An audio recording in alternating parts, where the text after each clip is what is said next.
Hello, everybody. Welcome to our Zombie Apocalypse podcast, where we lift the veil and wake people up to natural law and objective morality. Yeah. Do you want to plug your website?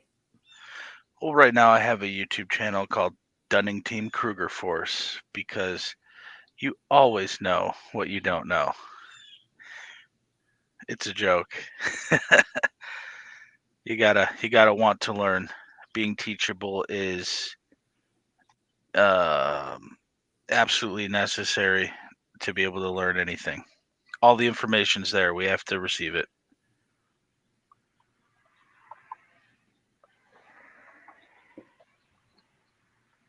Jeff, do you want to plug your website or YouTube? Yeah, I still don't have a website yet, but my YouTube channel is Decentralizing Mind Control. My name's Jeff Hammond.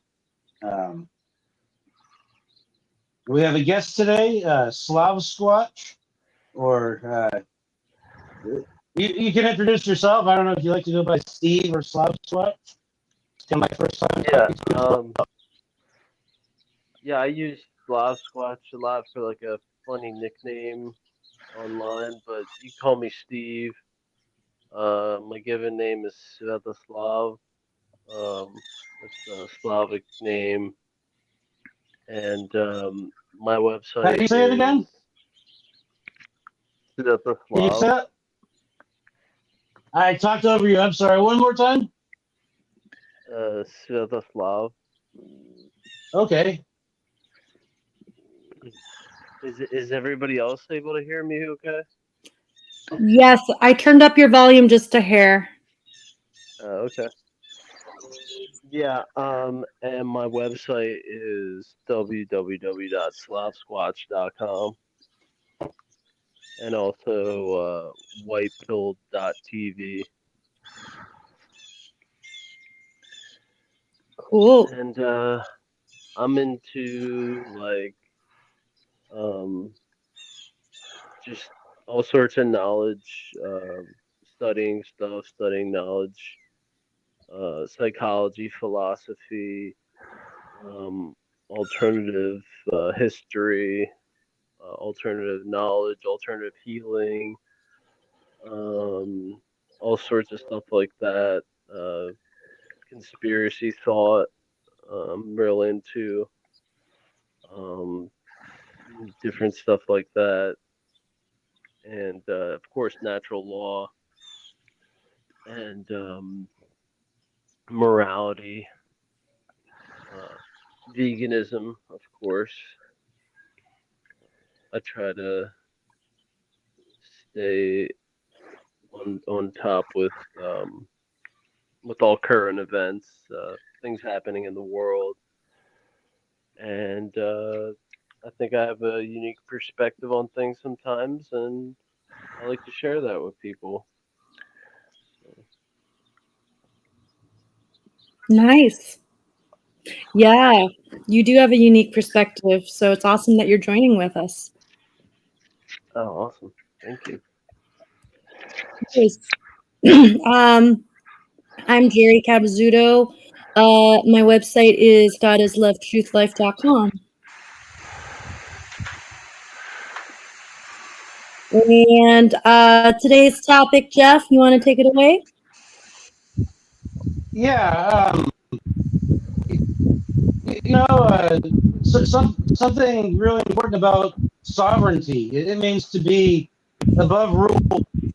I was just watching a clip of Mark Passio earlier today. He was telling to all of his listeners, and it's the same to all of our listeners or whoever's listening to anything. Like every single one of you is sovereign, and the reason for that is like there is absolutely no legitimate slavery. So, like, uh, to get people to not realize that they're sovereign and participate with slavery, they do have to be like under some type of mind control. Um, Government is mind control and slavery, but it's not recognized as either one of those. Government is a bad word. The reason it's a bad word is it's used instead of the true words that truly describe what it's talking about. Mind control and slavery, true meaning government. But because they use the word government, people are ignorant and unaware of the fact that the system is mind control and slavery. So, in order to get people under this mind control, so they just don't recognize what's going on around them, the dark occultists actually have 14 defined types of mind control, methods of manipulation. So I'd like to list them all right now. We're not going to have time. We're not prepared to thoroughly discuss all of them in one podcast. We'll probably do it over several podcasts. But we'll start with the first couple of them at least. The 14 techniques of manipulation, methods of mind control, are obfuscation, worldview poisoning, primal fear manipulation, divide and conquer technique, indoctrination, controlled opposition. The financial system itself is a mind control method. The control of the mass media, food and medicine control, the illusion of time, the DHR factor, religion, which actually means binding, and it refers to the consciousness, subversive symbolism, and chaos sorcery. So let's start with obfuscation. The definition of obfuscation is to make something unclear. And that's done in a lot of ways. It's unclear that each one of us are sovereigns. Most people don't know what that means. And the true meaning of the word individual is unclear. They think it's to be separated and divided away from everybody else, not part of the whole. Individual means in or undividable. So, and it refers to yourself, like undivided internally.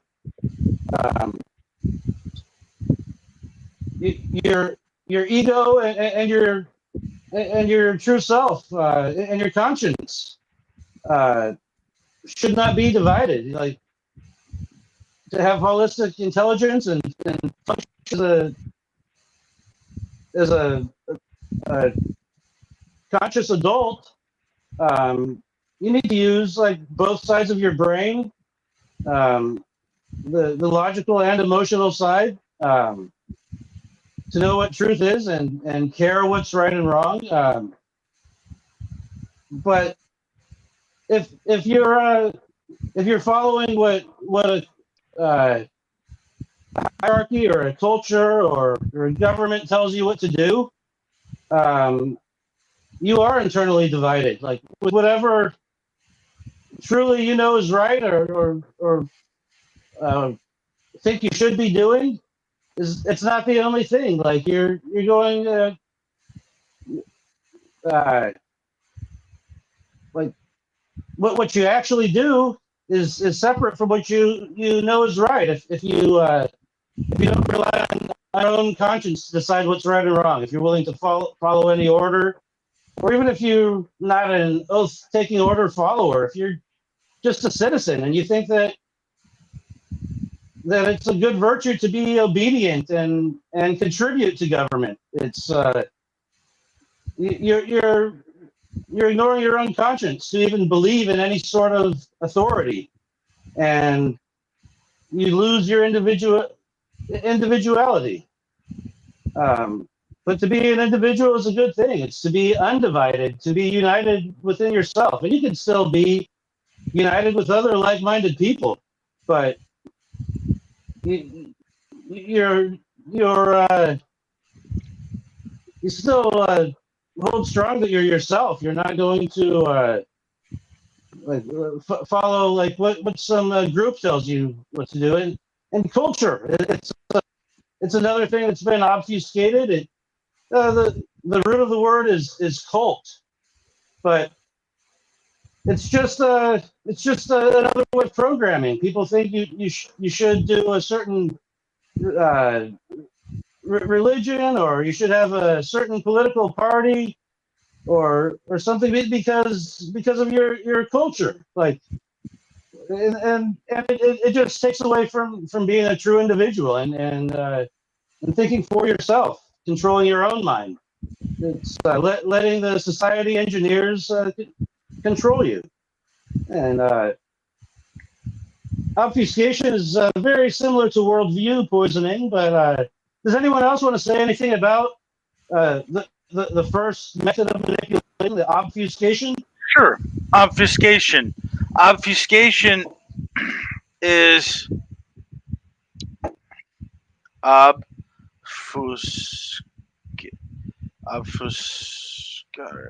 So the prefix ob in Latin is kind of equivalent to upon. Okay, and then so it literally means to place over or to blur. Okay, so we're talking about blurred lines of morality. And when something's obfuscated, it's like when somebody tells you this word obfuscation is used when we're teaching people about, let's say, contracts, and it's universally agreed that getting somebody into a contract with fine print and misleading words is called obfuscation, and people actually can go to prison for it because it's a type of fraud. So when we consume media and information in the academic atmospheres, or newspapers and popular culture, what that's doing is it's mixing truth with lies, and it's literally just being unclear. That's being unclear, and usually with the intention of misleading. Okay, so that's why I make the joke. I hope I wasn't too misleading when I lied, right? Because obfuscation implies that the lack of clarity is intentional. So, first, in order to sell somebody on a lie, you have to first obscure the truth.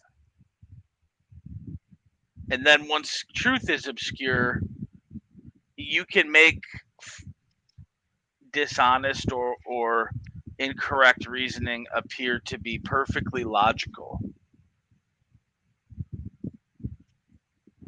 And that sets the framework for further perversions of reality, right? If you don't know what truth is, now you're in a position to be further misled.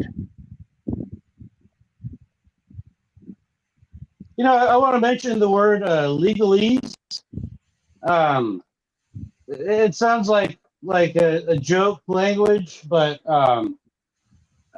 lawyers actually consider it like a professional terminology. And it's referred to like writing law in some way where it's there's particularly specific definitions for almost like esoterically like commonly misunderstood words, like used in in context that makes it specifically hard to understand. And they choose this way of writing things to make it esoteric, to make it like not understandable by like the common folk, by the masses, by most of the people who read it. So you need to get a lawyer, someone who's fluent in legalese, to represent you instead of presenting yourself. And there's similar things in government. We have representatives in government, but yeah, the whole law system of within our government using a language like I appreciate specifically- that. And I just want to say something about legalese. I'm glad you brought that up, Jeff. Now, I just want to say that this is an unpopular opinion, to the point where I was kind of ostracized from university classes due to my take on this aspect of language and obfuscation. But it's actually even worse than what you're saying. Legalese was not a created language. What happened is spoken language of the people diverged from legalese due to a lack of education. And that lack of education can sometimes be accidental, but a lot of the times when it comes to government, it's intentional. And that goes to the outcome based education system. See, the reason why you can't properly put legal terms into modern common parlance is because modern common parlance, the language of the people, is inadequate to express the relationships of these words and concepts. For example, if I'm selling you a house, but you don't have all the money for a house, you give me a down payment and we sign the documents. That is called consummation. Why is it called consummation? It's a contract, but it's consummation is often thought of in terms of a marriage and a wedding night, right? Well, consummation, it's the sum. It's bringing together. Consummation literally means just to come together. Okay, and so when you use words like sign loan documents or finalize the loan, those are not the same thing because these are two parties coming together to make an agreement. When you obtain a mortgage, you are containing, it's called hypothecation.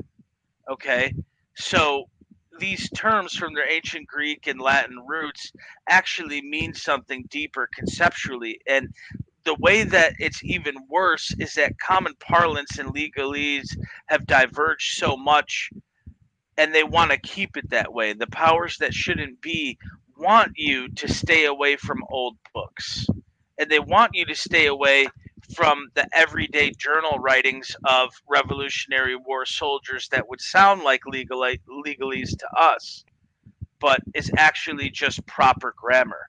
Because if you don't know what's going on with the mechanics of and the syntax behind the language you're speaking, you don't actually know what you're saying. And they've said that that is called prescriptivism, and it's rooted in power differentials and supremacist doctrines.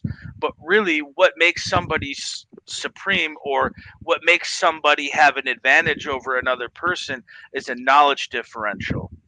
And the only way to decentralize that knowledge differential is widespread education. So I'm not saying that the legal documents have validity, but if what the documents are saying are true and valid, the reason that language is written such a way is because it's very precise. The best example that's commonly debated is the Second Amendment. A well regulated militia being necessary to the security of a free state, semicolon, or sometimes there's a dash, the right of the people to keep and bear arms shall not be infringed. There's only one clause in that sentence that is that has a verb, shall not be infringed. There's a reason why the Second Amendment begins with a fragment, and that's the dependent clause. Because without the primary clause, or without the independent clause, shall not be infringed. Without that, the preceding one can't stand on its own. You see what I mean? The only way you can have a well-regulated militia and maintain a free state, as in a state of freedom, is contingent upon the right to bear arms. And that's why it shall not be infringed. You can't have a militia without people having arms. Okay? And they can't be well regulated in the use of arms to form a militia if they don't have them. And it shall not be infringed, as in it's a warning, it's a command to the government that was set up to form a more perfect union. So they tacitly admit that it is not perfect, right? But a way that you can preserve a state of freedom, or the best we can, is by people keeping and bearing arms. And there is no originalist or traditionalist or any other interpretation, which is why some of the progressive leftists are in favor of completely repealing it. But it's not about the letter of the law. It's not about mincing words. It's about the spirit of the law. And so there's no reason to translate or reword these things into our language unless that helps us learn as an exercise. However, we need to learn what those words meant at that time, because it'll teach us about how inaccurate and obfuscated our common language is. And that's thank you for correcting me. It's such an important clarification. Because of that, it really emphasizes the influence of these dark occultists or society engineers. They don't have to pick particularly complicated words. They just use extremely accurate words, but to make us not understand it. Instead, they have such a far reach that they could actually dumb down the entire population. And like, how long they must have been doing this? They've been around since before any of the well-known religions. They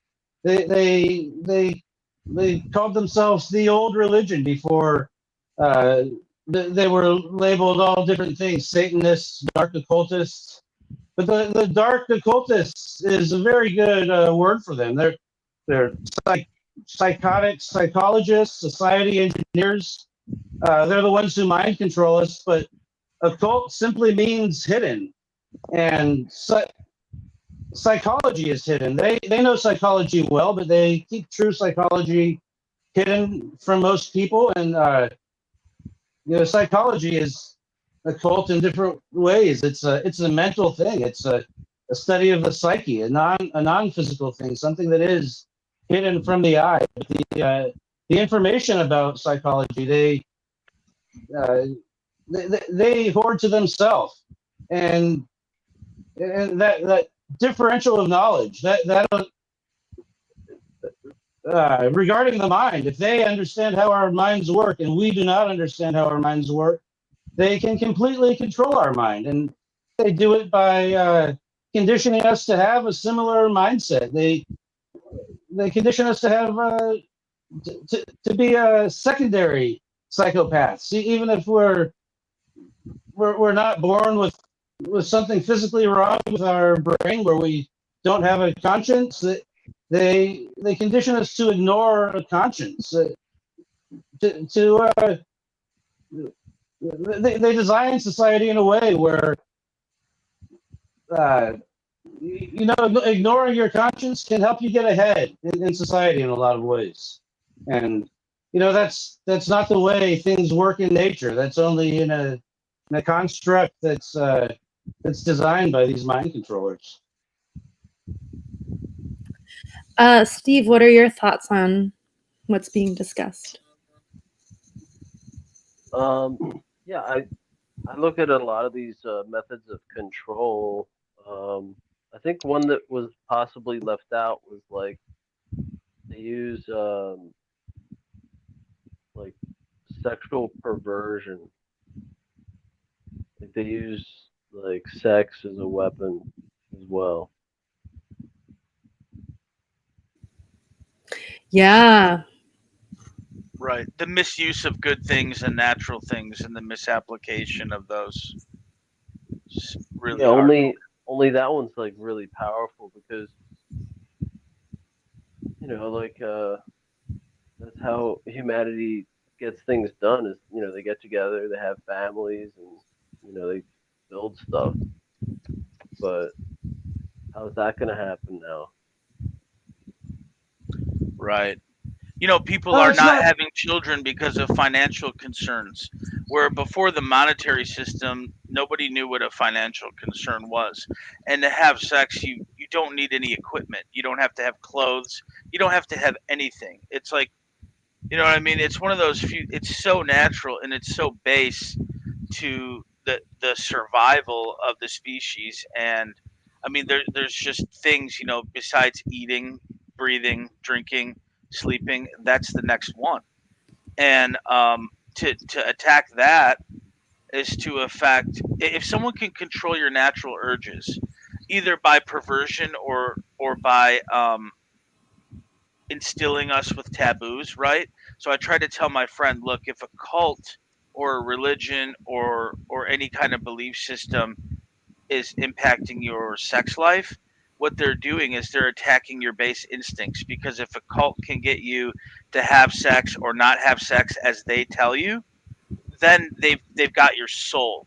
Because it's like telling somebody not to breathe, or telling someone how to breathe, or telling you have an itch and you can't scratch it. Once they can get you to have a sex life that they've prescribed, or prevented you from having a healthy natural one, they've got you. So yeah, if you can convince somebody, you know of immorality in that way, or to avoid it entirely, um, they've got you. Yeah, That is definitely something accomplished within these 14 methods of manipulation that are recognized by the dark occultists themselves. Like, one of them is the control of the media. They use the media to uh, impose all kinds of perverted sexual ideas on the masses. And yeah, the primal fear, another one. I yeah, like pulled this tarot. Hollywood. Oh, I'm sorry. Well, I was going to say I pulled the Five of Pentacles when Jeff was talking about obfuscation. We can come back to that though. Steve, I'm sorry. Yeah, that Hollywood, is used like that to, as you said, like prescribe a certain way, that they want people to interact, just in general, even. But Right. yeah, the media and Hollywood for sure would be good, but the education system would also be involved in that, and the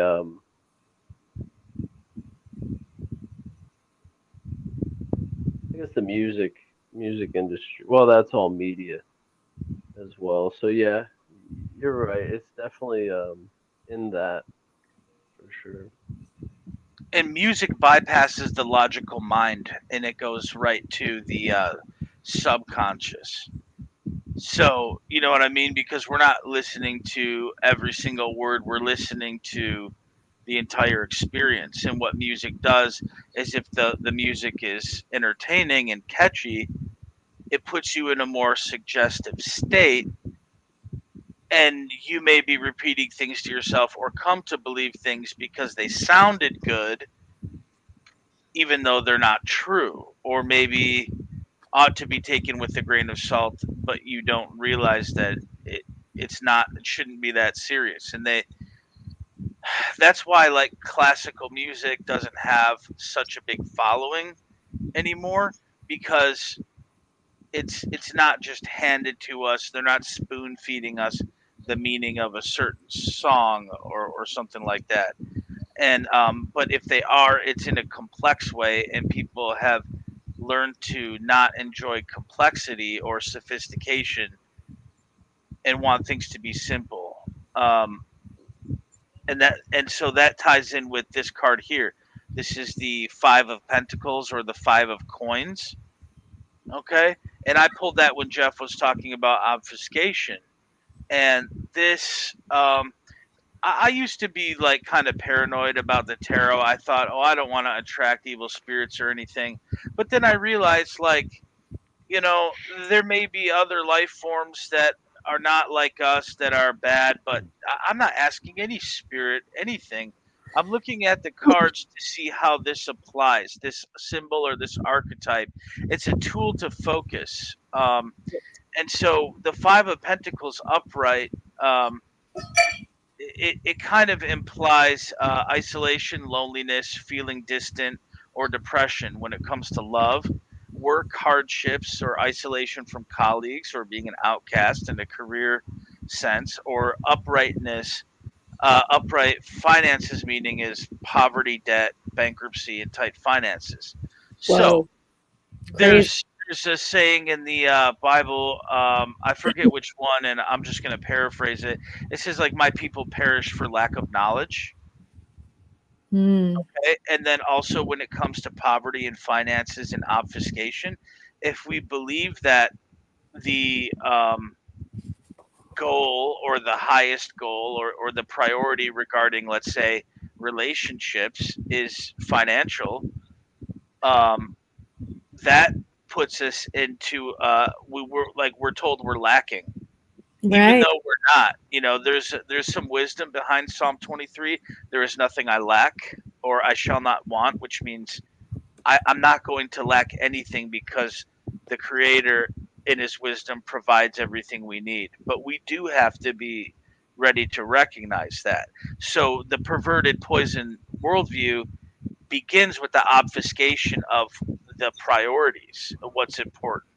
And so when it comes to finances, it can go with the hypergamy dynamic where women are often um, encouraged to marry up, Yeah. and there's practical wisdom to that, as far as you don't want to tie your life to someone who's a bum, but also you shouldn't tie yourself to life to someone who's immoral. You know, if someone's lazy, he's not going to take care for you. That means he cares about being lazy more than he cares about his partner or her partner, however that may go, you know. So you don't want somebody who prioritizes their own recreation or relaxation over the needs of the people they claim to love. And also, when it comes to sex in the perverted way, it gets us to believe, and by perverted, I mean contrary to the constructive use. Okay, so essentially, if you, no matter what one's orientation is, it's if you believe that sex is strictly for pleasure and your personal enjoyment, what they've done is destroyed the family dynamic, or they've severed the actual spiritual bonds between people. So if you think that, so there was this idea that like promiscuity in the LGBT community was the reason for the proliferation of different diseases. But what nobody wants to talk about is that promiscuity in any um, context could be, not always, but it could be a lack of meaning, a lack of meaning. Um, so that basically, if people think, look, you know, that sex is something I do for fun, and that's the only thing that I get out of sex is physical enjoyment, um, then people don't think that procreation or forming bonds, um, whether it's a partner bond or forming a family, is the point of that. So basically, we've created a shallow meaning. So heterosexual, homosexual, bisexual, it, or even asexual. If people are not appreciating the bond and have an incorrect appreciation for these bonds between people, they can't form families, or the families can't stay together, and it just comes out, it comes to be, well, what am I getting out of this sexual encounter, and what am I getting out of this marriage, and what am I, me, that's what it comes down to. So we're dealing with the obfuscation of the meanings behind family dynamics, care, and true love for another person, and that's causing people to lose their fucking shit. Why do you think the incel thing is a problem? Why do you think toxic masculinity and toxic feminism exists? Because people are have been conditioned epigenetically to be dysfunctional when it comes to true love of any kind, whether it's family, erotic, or spiritual. And then it lacks meaning, and we're nihilistic. Yeah. When you pull, Oh, go ahead. when you pull that tarot card, like when I'm in the middle of talking about obfuscation, is that some kind of divination? I don't understand. Well, so essentially, in my opinion, like the universe is divine because it comes from God, and so all these are is just a well arranged set of concepts or archetypes. And so if you want to, yeah, it's divination, but it doesn't have a meaning in itself. It's a symbol, so it could mean lack or poverty. Like if you pull it when I'm talking about something, is that predicting that I'll always be in poverty and lonely? No, it means that I see what you're saying. No, this was not to divine the future. No, this was to bring forth The metaphor. the metaphor for that. But and this was in the context of what you were saying as far as society. We're all really poor, and we're all really poor because we've confused money with rich spiritual values and life. And so that goes to what I was talking to Jerry before the class, is that we're poor because we believe that money is wealth, and that one eye has blinded that one eye. We got blinded, and so we're only focusing on ourselves and not the peripheral. We lack depth perception, and we can't go to the deep meaning that true poverty comes from a feeling of lack, and this feeling of lack is the main dynamic that obfuscation and worldview poisoning can be accomplished, because you don't know that you need the new iPhone until it comes out, right? What if there was never any iPhones coming out? No one would be looking for the new iPhone. They're creating values, and they're creating a feeling of lack. And sometimes if crime happens because of people desperate to deal with their poverty, that's you know people are kept in physical poverty and scarcity in order to motivate certain behaviors, and then that becomes increasingly Machiavellian and selfish. But also, I was telling Jerry, if we happen to go through a time in our life, or even our entire lives, as poor, but you're an ethical and moral human being, your life is successful. And the powers that shouldn't be don't want you to realize that. That's why those shitty antichrist preachers like Joel Osteen will say stuff like, if God loves you, you'll be successful. That dude is the devil. Yeah. Are you kidding me? So what if you're a perfectly moral and ethical person and you never get rich? That your life was a complete success. You learn to not be like a selfish, crazy animal, and you decided to respect other people's rights and not do bad things to people. That's the wealthiest person in the universe. Yeah, tarot is like really interesting. There's so many different ways at it, different ways to use it. I really want to start learning about it more. maybe we should like review all the tarot cards like as another like main topic after we finish these types of mind control. Yeah, I plan on buying you with that, Jerry. I'm gonna look at one more place in town. If they don't have it, I'll just get one off of Amazon. And I want to get one too, so like so I can start using it to study about it. Like, would you send one to me? Because like, isn't that true about tarot that to buy one for yourself is like it's not the best practice. The best practice, like, I'll send them one. You can DM me a message. yeah, I with think your I put address, my I'll send you address. I'll put it again. I put it in the. I'll DM you this time. Do you want to join our tarot card giving circle?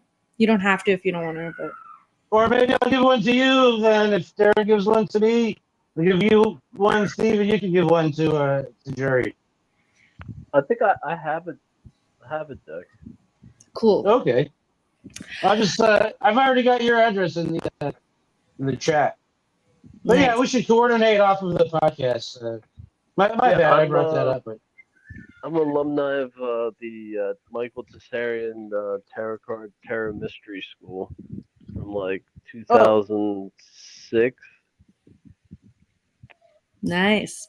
That's where I kind of fell off since, but I remember a lot of the meanings and a lot of the ways to do readings and stuff. Sweet. well, it's not just coordinating on the podcast. It's giving an idea to get gifted one. You can do tarot card circles like we've done, and also bring up. Can anyone explain like the purpose of that? Like why is more valuable to get it as a gift than to just buy one? Yeah. Does anyone? Yeah, so I have friends that read professionally, and I just think if you activate care and generosity, that like energy kind of, it just feels nice to give a gift, you I know? kind of understand. It doesn't necessarily take explanation. Like Yeah. I I think kind of feel why it's not. It doesn't have to have a logical explanation. You can just kind of like feel why it's a good idea.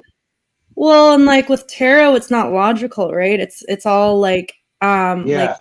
archetypes, metaphors, just another way of looking. I wanted us to go back to like definitions. So I have Jeremy Locke's End of All Evil here, and where he talks about obfuscation. So obfuscation is the distortion of principle.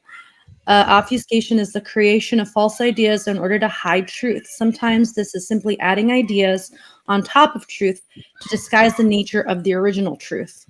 Even ideas that seem entirely appropriate can be used to bury simple truths. And interestingly enough, if you look at the etymology of the word obfuscation, originally it was a medical, used medically for the darkening of a sore, which is interesting, right? Because like, what's a sore? A sore is like a medical condition that you need to take care of. But if you're darkening it, you're not. It's getting worse. It's festering, right? And then I looked up the word consummation, which is used in legal sense. In 1530. So yeah, like what was shared in Middle English, it can mean like completion, accomplishment, but it can also mean completion of a marriage by sexual intercourse. And so like what we were talking about earlier, it's like this perverted, like what would have been like a sacred union of divine masculine and feminine, like is like perverted and like sexualized in legal language. And what are we consummating? We're consummating a mortgage. Well, the word mortgage comes from the word mort, meaning dead, and gage, meaning pledge. It's a dead pledge from Old French. So you're consummating a death pledge when you sign a mortgage. Think about that. Think about the fucking legal sorcery, the words that are chosen, right? They could have chosen any fucking words, and they chose those words, you know? Well, Yeah, those are another the thing words. to is that it's very precise and is in after the term of years it dies off. So after that, let's say you get a 30-year mortgage, amortization is going towards death, meaning as long as those payments are made, the debt is resolved. Okay, but the point where like you can get an honest mortgage as long as all the terminology is clear, not obfuscated. So that's why you do want legalese that is precise and clear. If you are making a contract with another free human being, and you two parties or all the parties to the contract have clear and precise language that doesn't unfairly disadvantage one through obfuscation. The problem is the obfuscation going on with the monetary system and the exploitative banking as opposed to people in full knowledge making agreements that so you can like we could all sign a contract if we agree to it and you can't bail out of a contract in a way that's dishonest or disadvantaging something. Like if you had a roommate and they paid their half of the rent, you can't just not pay your half of the rent because you don't want to. Like you're responsible for that because you guys have expenses together or something. So it all depends on how it's done, but obviously in the modern current context in a morally deficient society, it's in a bad way because of unethical bankers. But you want the loan to die off, but you don't want it to be obfuscated. And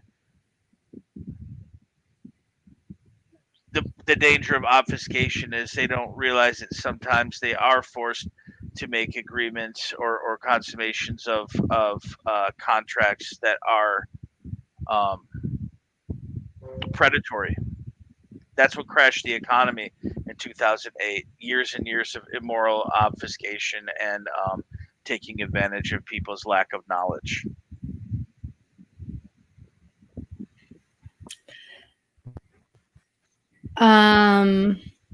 Yeah. Does anyone else want to add anything before we go on to poison worldview? No? Cool. Well, like just like to be a citizen, people think it's a good thing. It actually means that you're no longer free. But people don't know what it is, so they just go ahead and do it. Yeah, the obfuscation is not done by making the words tricky. It's by just lowering the understanding of everything by everyone. To automatically think you need to go get a driver's license. You're like, yeah, these contracts, like you don't know what they mean. That means you're giving these cops jurisdiction over you to, according to their whole government system, which they do follow.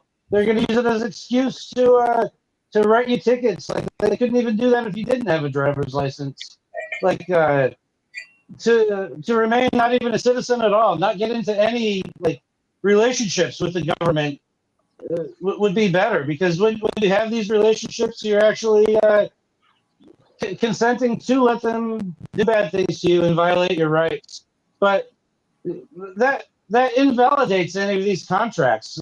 These contracts we enter without understanding them, but we don't even recognize they're not valid. We're not going to stop them from being enforced. So, yeah, like this obfuscation is making us not understand like what we're getting into, and yeah, they actually do tell us very precisely what they're doing and what we're agreeing to, and so many people just agree to this without even understanding it. It's the veil, right? Obfuscation Yes. overlaid. Yes. And yeah, the worldview poisoning, it's very similar to obfuscation, but it's like, yeah, obfuscation like regarding like what's going on in the world. Yeah, I kind of view obfuscation more on like sort of word level.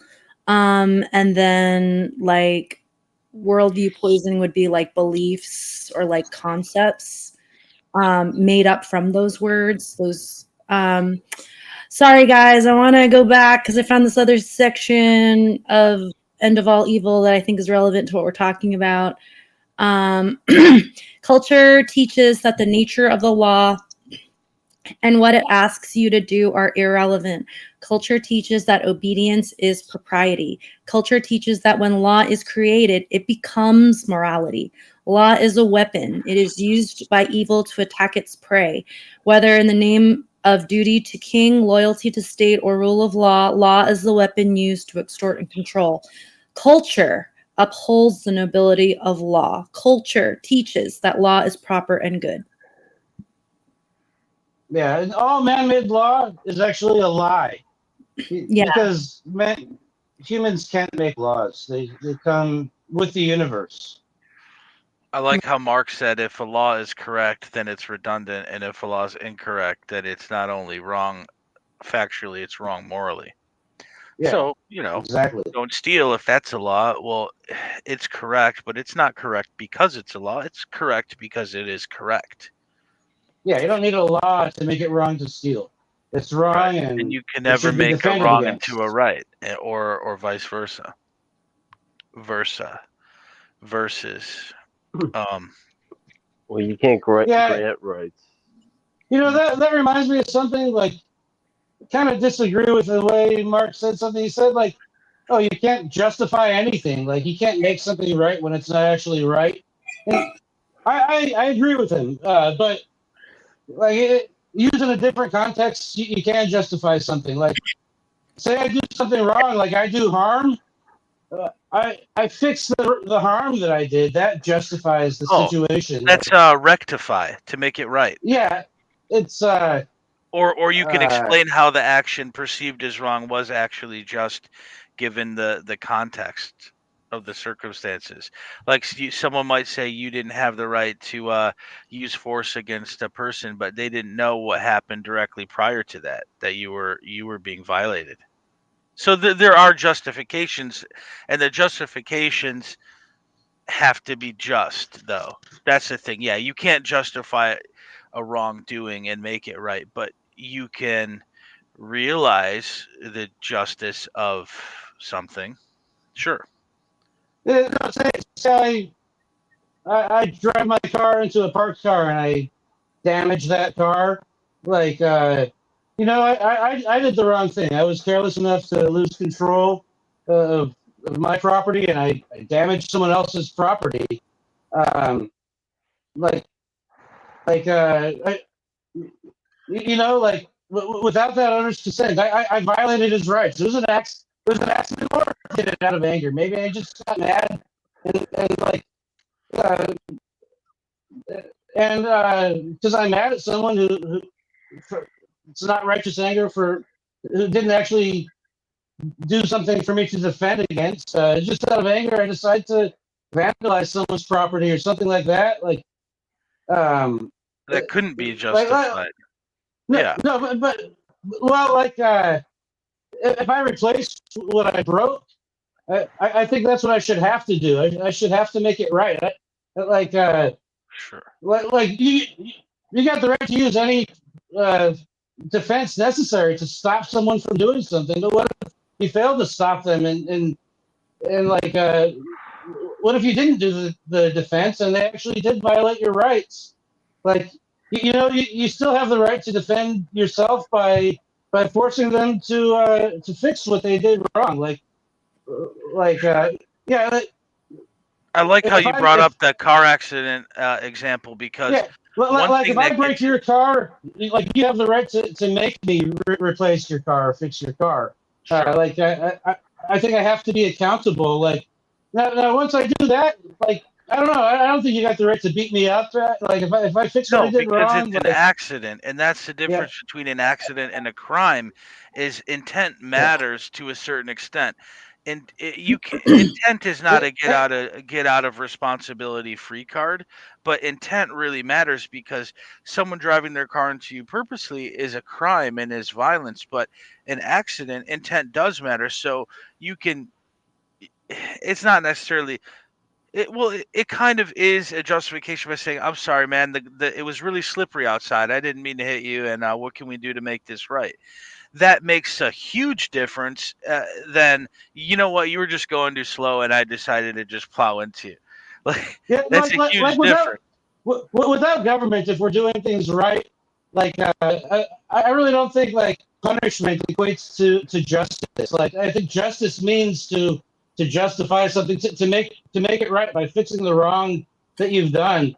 Maybe in some cases, like punishment should be used like say instead of like just damaging your car, maybe your best friend was in there and I kill your best friend.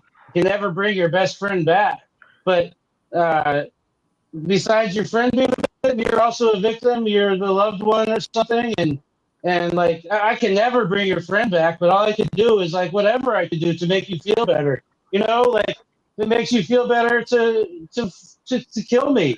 Like if the punishment makes you feel better, and that's like all I could do is like make you feel slightly better. At least it's something. It's something to bring your friend back. But like since I can't, I just I owe you as close as I can to bring him back, and I can't do that. I owe you everything at that point. Like, Well, that's like where it, the obfuscation comes in. but if you could make it right, there's no justification for punishment. Just like fix what you did wrong. Some things are unfixable. There's a difference between justification and rectification, and we need to like look that up in the dictionary. Rectify, to make right, upright, to be straight up with somebody. Maybe I shouldn't be so quick to say I'm correcting him. Maybe I was using the wrong context of the word by saying like to make something it's actually, right that was yeah. previously wrong is to rectify. If something is upright, gets knocked down, you rectify it, you make it right again. From The right angle. Yeah. German recht, which means right, as in a right angle, but also morally correct. Okay, guys. So if you look at the old French justify, to show something to be just or right. Also from the late Latin, I'm gonna butcher this fucking pronunciation. Justificare, act justly toward, make just. So there's a lot of like right kind of stuff. Okay. And then if you look at the word rectify, it's very similar. Cure, heal, or remedy from the old French. Correct an error, set something straight or right. So very similar meanings, but I kind of like, well, before I speak, Steve, did you have any thoughts on what was shared? I have a thought about it, but you can go first. Okay. Yeah. I feel like intention does matter, and this is a direct example of a poisoned worldview. Oh shit, he just left. Fuck. I'll keep going. So like it's a poisoned worldview to think, oh well, I accidentally killed someone, so you have a right to kill me. Like that's it. If you don't have the intent, if it was an accident, you know what I mean? It's very different to like murder someone on purpose. That's the intent. That's the initiation.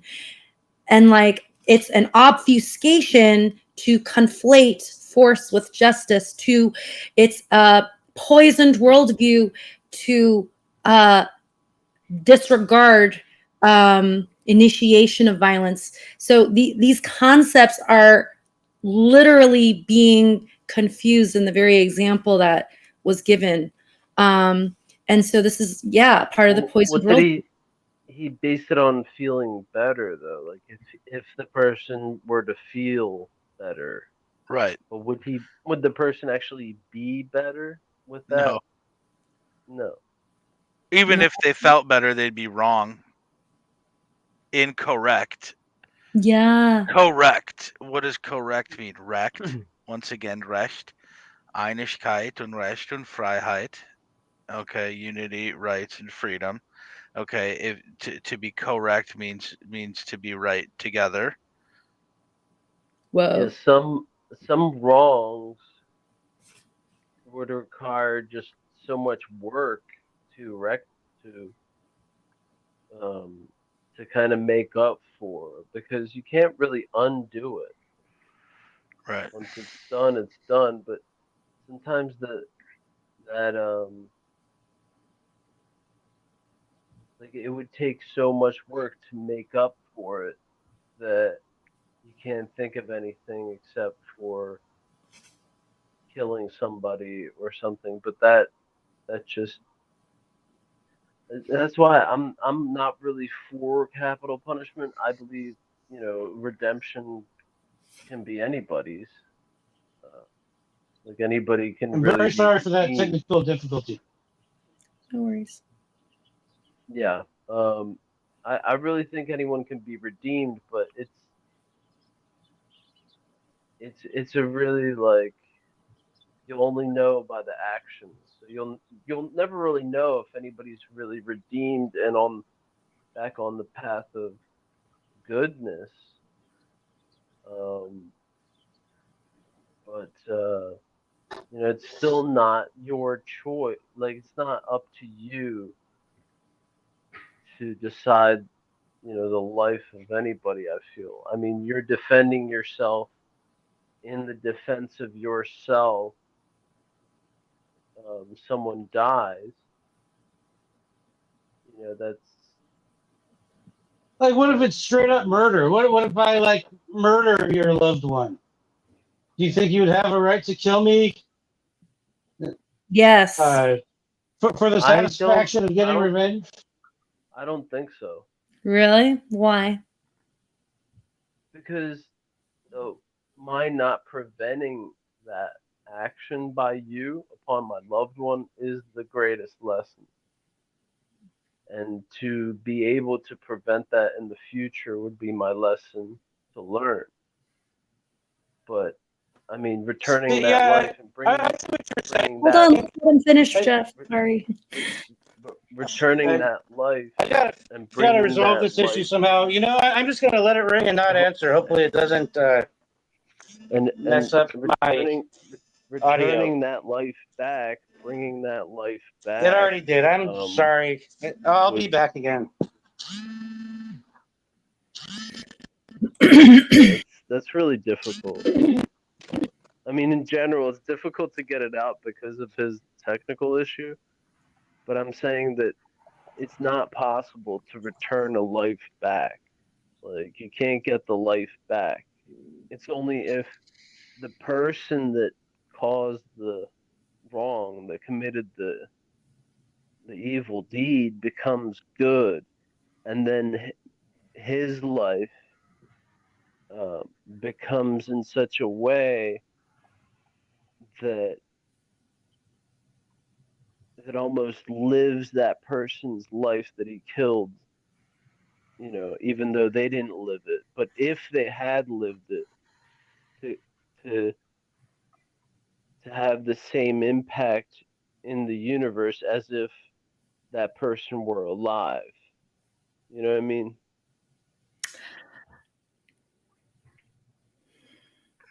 So that's a very tall order. That's a very big bill, which is why people say don't steal and never take the most precious thing from somebody, which is their life, unless you absolutely have no other choice to do so. I mean, I agree with the redemptive sentiment. However, there are primary and secondary psychopaths in our midst, and so what do you do about them? Well, I mean that's not a direct science. I you know, I mean, you could taunt. You could taunt. Like taunting is, you know, but in and of itself, taunting has like a moral conundrum as well. Which, like, if you didn't taunt the person, would he have attacked you? But Okay, I see what you're saying. Like sometimes a homicide is the result of some other form of aggression that resulted in the taking of a life. So if your family member got in a verbal altercation with somebody and then they proceeded to attack them and then they got killed by the person they were attacking, you wouldn't necessarily um, fault the person even though it resulted in a loss of life. So I think you're basically describing like a homicide that result as a crime of passion in a state of heightened emotion and not out of just pure like evil. well, yeah, there has to be distinctions made. Right. You know, because if you really killed somebody that you know was just in a fit of rage and like it was just a moment that like you could have just kind of kicked their feet from under them and instead you blow their head off. you know it's up to you. I mean, yeah, you defended yourself, nobody's going to fault you, but you're the one that's going to have to live with having known that you could have done something less lethal. Yeah, I feel you on what you're saying. I guess the way I look at it, specifically in the example of dealing with a psychopath, like they're going to do it again to others. What are your thoughts on that?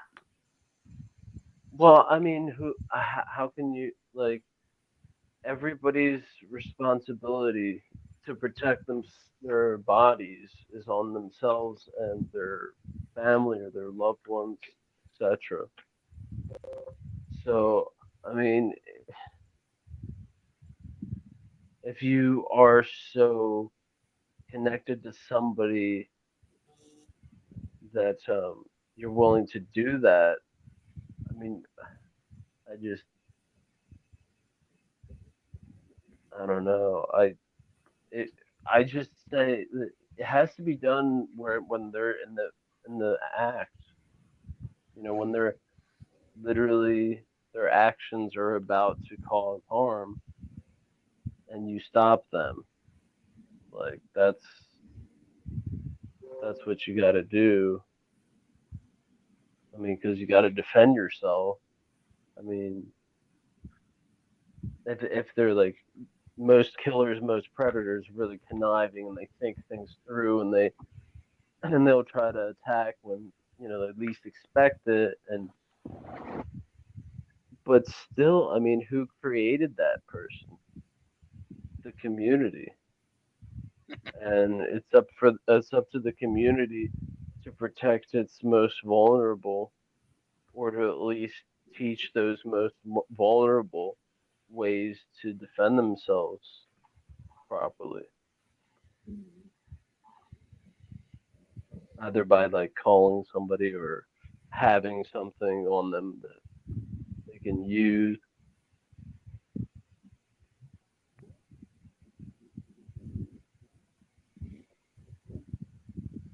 I think it's cool. Yeah, what you're saying. And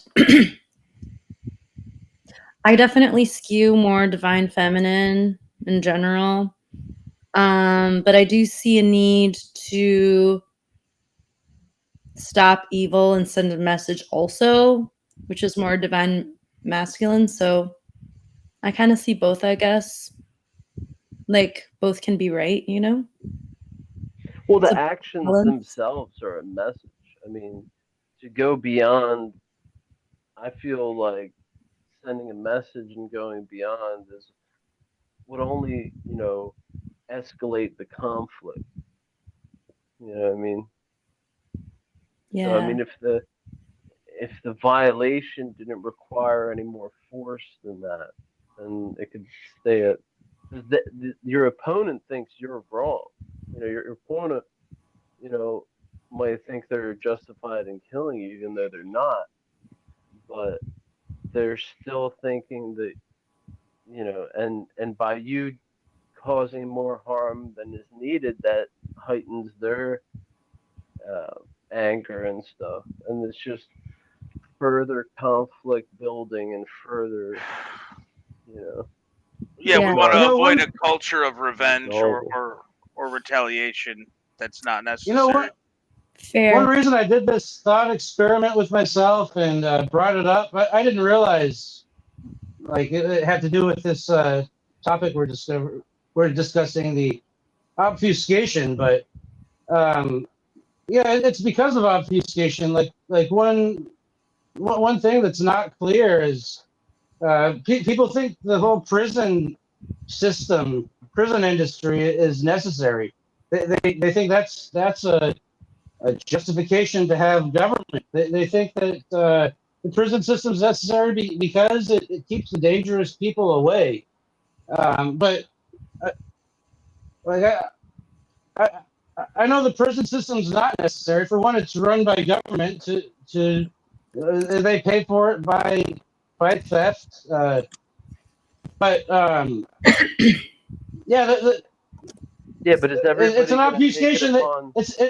it's an obfuscation that like you're paying a debt to society by costing by like having physical isolation and punishment at the expense of society. You're not paying a debt at all. You're actually becoming more of a burden, and just like going through like the punishment of being like locked up and in prison doesn't pay back anybody. Like true justice is to make something right. Like there's almost no justification for prison. Like hypothetically, I could think of one. Say I'm belligerent and I break your car and I refuse to to fix your car or something. Then you can imprison me until I uh, pay you back, like force me to do labor until you get the value to replace whatever I fixed or something. But if that's necessary, you should have to like build the prison yourself. It's not such a good example because like how is like imprisoning me going to make me like Yeah. fix your car or something? But like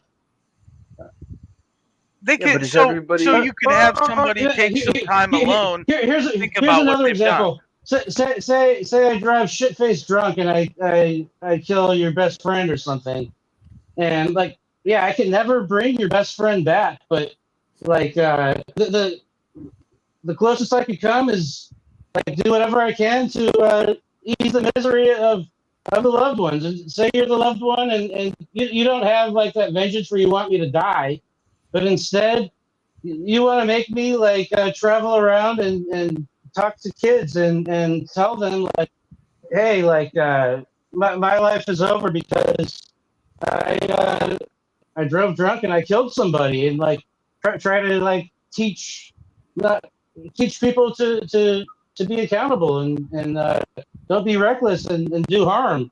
Maybe that's what you want me to do. You could imprison me and make me do that, and I think that would be just because Yeah, that's you know that's I penance. That's penance. That's what they call penance. In German, the word is Umkehr, repentance. So Umkehr in German, which is repentance, means to turn around. Kehren is to turn, like a wheel or a cart, or to turn your body. And Umkehr means to turn around. Is to make a 180-degree turn. To go in the opposite direction. So if you are trying to repay your community, or a person for a wrong that you've done, there's nothing wrong with actual penance. And uh, philosophically, the purpose for isolation is to do penance, and that is why they're called penitentiaries, but actual repentance and penance isn't done.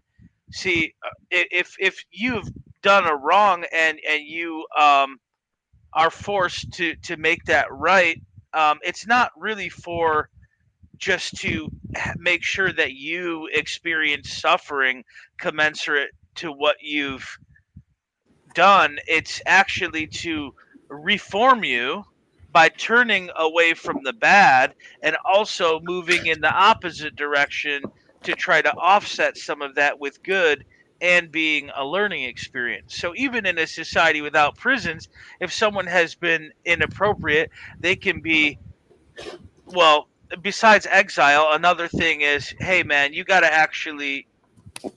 sleep outside in the other tent, and you got to think about what you've done, and you have to do some volunteer work because what you did was wrong. And while you're doing that, don't just be chatting it up with people. Actually, be thinking about it. And we really want you to learn because it's for your own good and ours as well.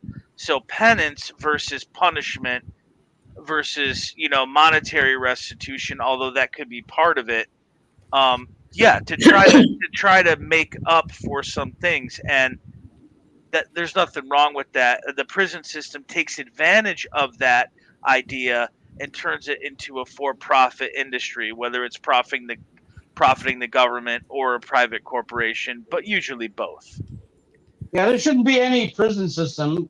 Maybe there's like a handful of like hypothetical situations where it might be justified to lock someone up.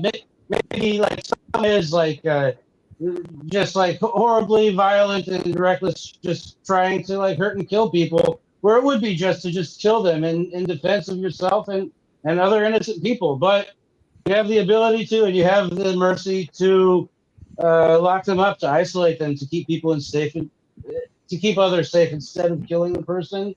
Well, the I don't existence think of that'd be.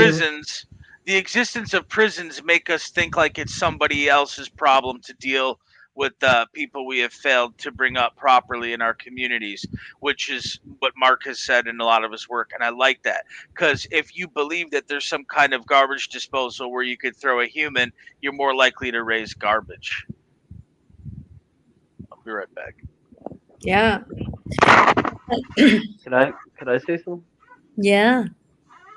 Yeah. I feel like it's outsourcing of conflict resolution to the government, which I feel like villages, communities took care of that on their own and had their own structures that were far more effective for for lowering recidivism by getting people back involved in the community, by getting actual restitution to the victims and such. But what's happened is we've outsourced that conflict resolution, that natural mechanism, to the government, and what we have is probationary sentences for pedophiles and life sentences for the people that killed them. And Mic drop. it's just it just shows that that's just Yeah, corruption. we're outsourcing it to the government, and the government does a horrible job. Like, yeah, they don't have a true scope of justice. Where they don't punish a pedophile, but then they do punish the person who defends the children, even if they have to kill to defend them. But and also anything that like you have the government do, it's immoral to outsource anything to the government, because they fund whatever they do by stealing from people.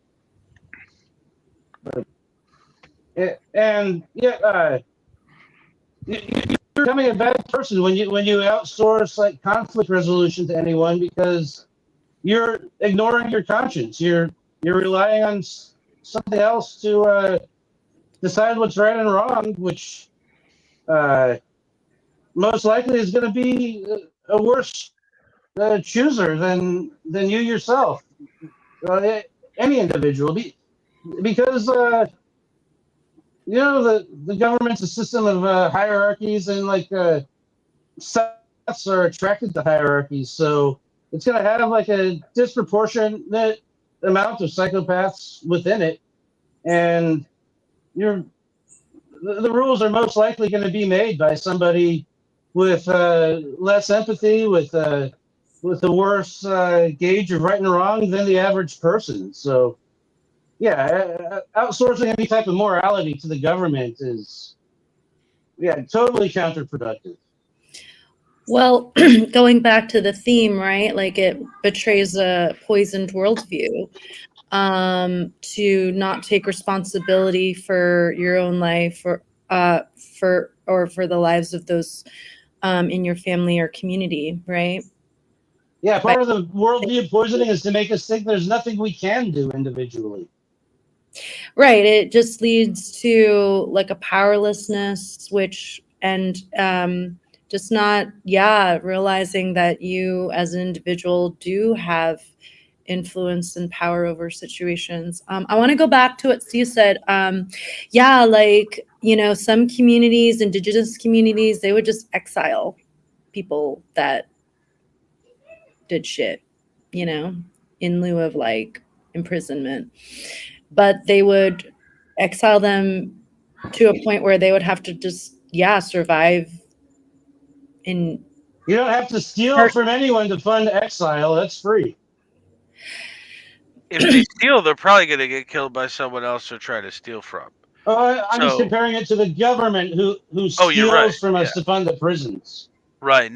You're not stealing from the community to pay for somebody's imprisonment. I agree. Yep. You get them out of society without using theft on other people to subsidize that. Right. Right. Mm-hmm. Yeah, I mean, I just wanted to make that comment. All types of like social services were private. I feel at one time the government didn't take care of all that. Like people took care of it, and they took care of it a lot better.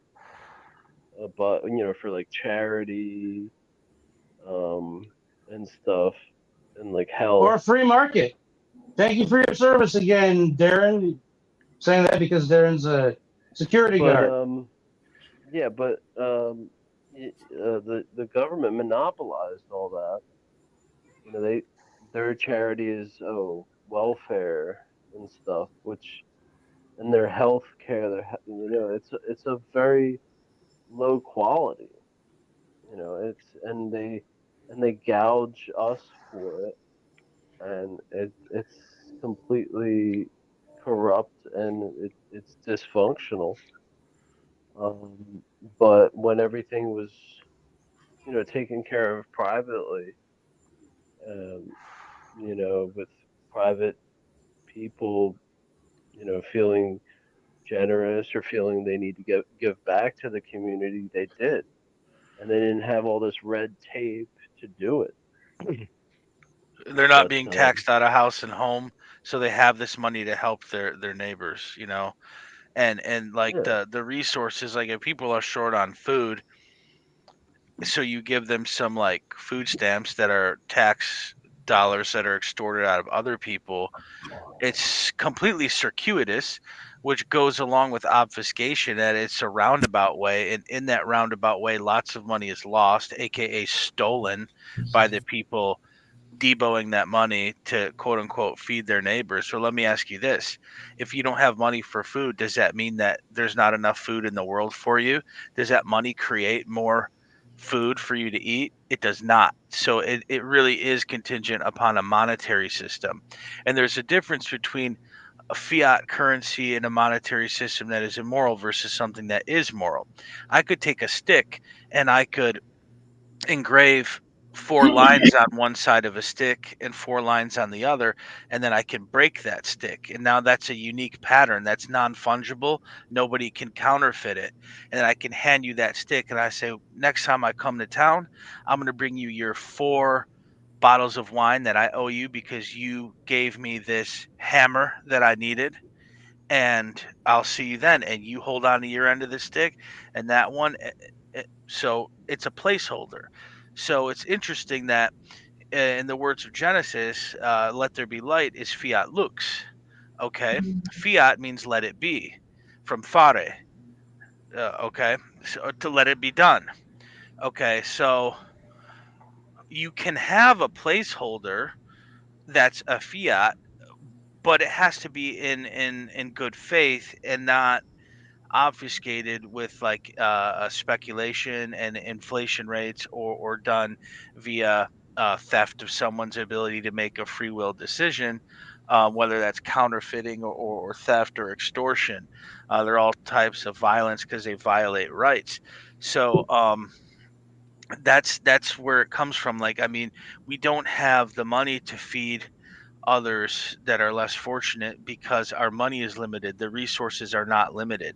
I got kicked out of class and ultimately dropped out of school after arguing with the economics teacher in my senior year of high school because he said capitalism is based on the problem of scarcity. And I said, there is no such thing as scarcity in a Nice. real sense, you know? And then he was like, well, that's beside the point. And I'm like, but it's exactly the point. That's why we don't go on the gold reserves. It's not that gold, Yeah. we can't eat gold, but gold is limited and it can't be counterfeited. So it is real and there's a finite amount available in a current state that it's minted. So it's like it's harder to defraud versus numbers on a screen or pieces of paper. And so that's it, but ultimately it is just a placeholder for goods that has been agreed upon between people. It could be wampum, it could be tally sticks or whatever medium. It could be a piece of clay. The clay tablets in cuneiform and Sumer were a bill of goods and a receipt and an invoice, and they would even have customer service complaints inscribed with a stylus on paper, like, this guy did a bad job at this, please don't do that again, and they'd send them back to the company or the owner of the goods. So you can have trade and commerce and you can even have money, but it has to be done honestly. And so that's why, like, in addition to it being theft, it's also a poisoned worldview in that the lack of money equals a lack of resources. And There's a the concept of ownership equating to being able to own more than you can possibly use, it's kind of ridiculous. yeah. It The creates a scarcity is miserly an attitude. illusion. Yes. There's around 3 times as much food produced as it requires to feed everybody in the whole planet well fed, and there's enough infrastructure and energy to distribute it to everybody. And good deeds But are not done unless they provide it, money. it seems That's like why. there's not enough to go around. Like there's enough supply to meet the demand. What's in between the supply and demand is the middleman. And through like a lot of complicated techniques, that the government's the middleman. They keep all the wealth to themselves more than they use, just to keep others in poverty, to keep us desperate and needing the government. You know, I had a different interpretation of the same definition for fiat. The let it be is said by government. Government is the one who says, let it be It's a false god. It's the false considered god. used as currency. Yeah. And the difference with Bitcoin is it's on the competence of everybody using it that gives it the value. It's genuinely worth as much as someone will pay for it. But the government, they say it's used as value, and they control what it's worth. They give value to it by saying we'll punish you if you don't use it to pay Well, that's taxes why it's to an us. idol, right? That's why it's an idol, and that's why the government And, is immoral, and, because they think they're God with authority, which they don't and have. they could print as much as they want and not to distribute it proportionally to people who already own it. They do the inflation to distribute it like disproportionately to take wealth out of people to give to others, like who are themselves and their friends. That's the true middleman. That's why there's people Because starving, they're even an though there's. imposter. Because government's an imposter. They don't really create anything. They lie about creating it when they're really just stealing. Exactly. So lying is actually like one of the worst things, because it makes obfuscation and worldview poisoning possible. Now, I'm not saying that anybody needs to be a believer, but I just think it's interesting how Satan is known as the father of lies. You And know, so when you give it's lies, an archetypal thing that says like all wrongdoings and justifications for wrongdoings are based on a lie that you tell to yourself and others. yeah, you do You lies. lie to yourself, and then you do an And, immoral act, and you lie to others to say it's correct, etc. So yeah, lying is murder. so someone else hears the lie, and because of their uh, lack of information, them being misinformed, it affects the actions they take, and the actions they take are are harmful to themselves compared to the actions they would have taken without knowing the lie, or harmful to someone else. It does harm, and you know that someone else might be doing the action that does harm other than the lie teller, but I think it's very similar to order giving. It's like the order follower, the one who kills someone because he says, "Oh, I was just following orders," is definitely responsible. The one more responsible, the one getting more bad karma for doing the wrongdoing, for doing the murder. But the order giver is also responsible. Like yeah, when you tell lies, like bad things happen because of the lies you told. Like, yeah, you're definitely responsible for the bad things. Like, maybe even more. Maybe it's not a good example because sometimes people who believe lies, they're negligent instead of ignorant, and they might actually like do something just because they're deceived, and like the order follower is responsible. He's not using his conscience, but the person who is like deceived into believing a lie, like they could have been tricked at no fault of their own. In that case, like the wrongdoing is like, yeah, the liar is the one solely responsible. I would say all parties are responsible, but the degree and the severity can vary, and it happens at such a scale. For example, if you draw a small circle and then you have um, a ray coming off of the circle at 45 degrees, the degree to that, the distance of an angle created by that ray might only be like a short distance because it's close to the origin point, and then far down the road the distance could be as wide as our solar system, it depending on scale. So when Marx says the order follower bears more moral responsibility, it's because they they take it to a physical and violent conclusion. It is still the fault of the order giver to put one on that trajectory, but the reason they're off to a less degree in an individual thing, not like as far as morality, because it's either right or wrong, so they're all wrong. But without the instrument, which is the order follower and their violence, that then that would just be like a really like psychopathic person talking to himself. Go do this, go do this. Exactly. Like those words will never manifest harm unless somebody picks up on it. So they are Yeah, guilty of thinking evil thoughts and speaking evil, but they don't do the evil. So if nobody does the evil, it won't take place.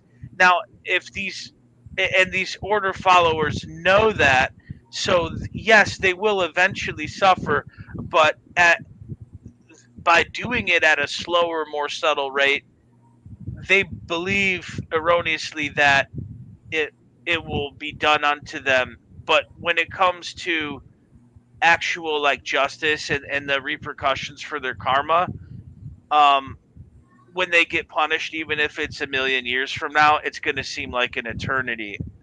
Even if they get punished for a moment, it's going to. Another way to see that the order follower is much more responsible, is the one ultimately responsible, much more than the order giver, is because they have the ability to respond to the wrongdoing by choosing not to do the wrongdoing, by saying the word no, all the way up until it's done. They have the ability to respond with the word no. I'm not following the orders, I'm not doing it, and then it doesn't get done. Right. They could just tell the order giver, like, dude, you're really mentally ill, and like, I don't know why you think I would do something like that. The end. But the obfuscation stops them from knowing that they have the responsibility to say no. Right.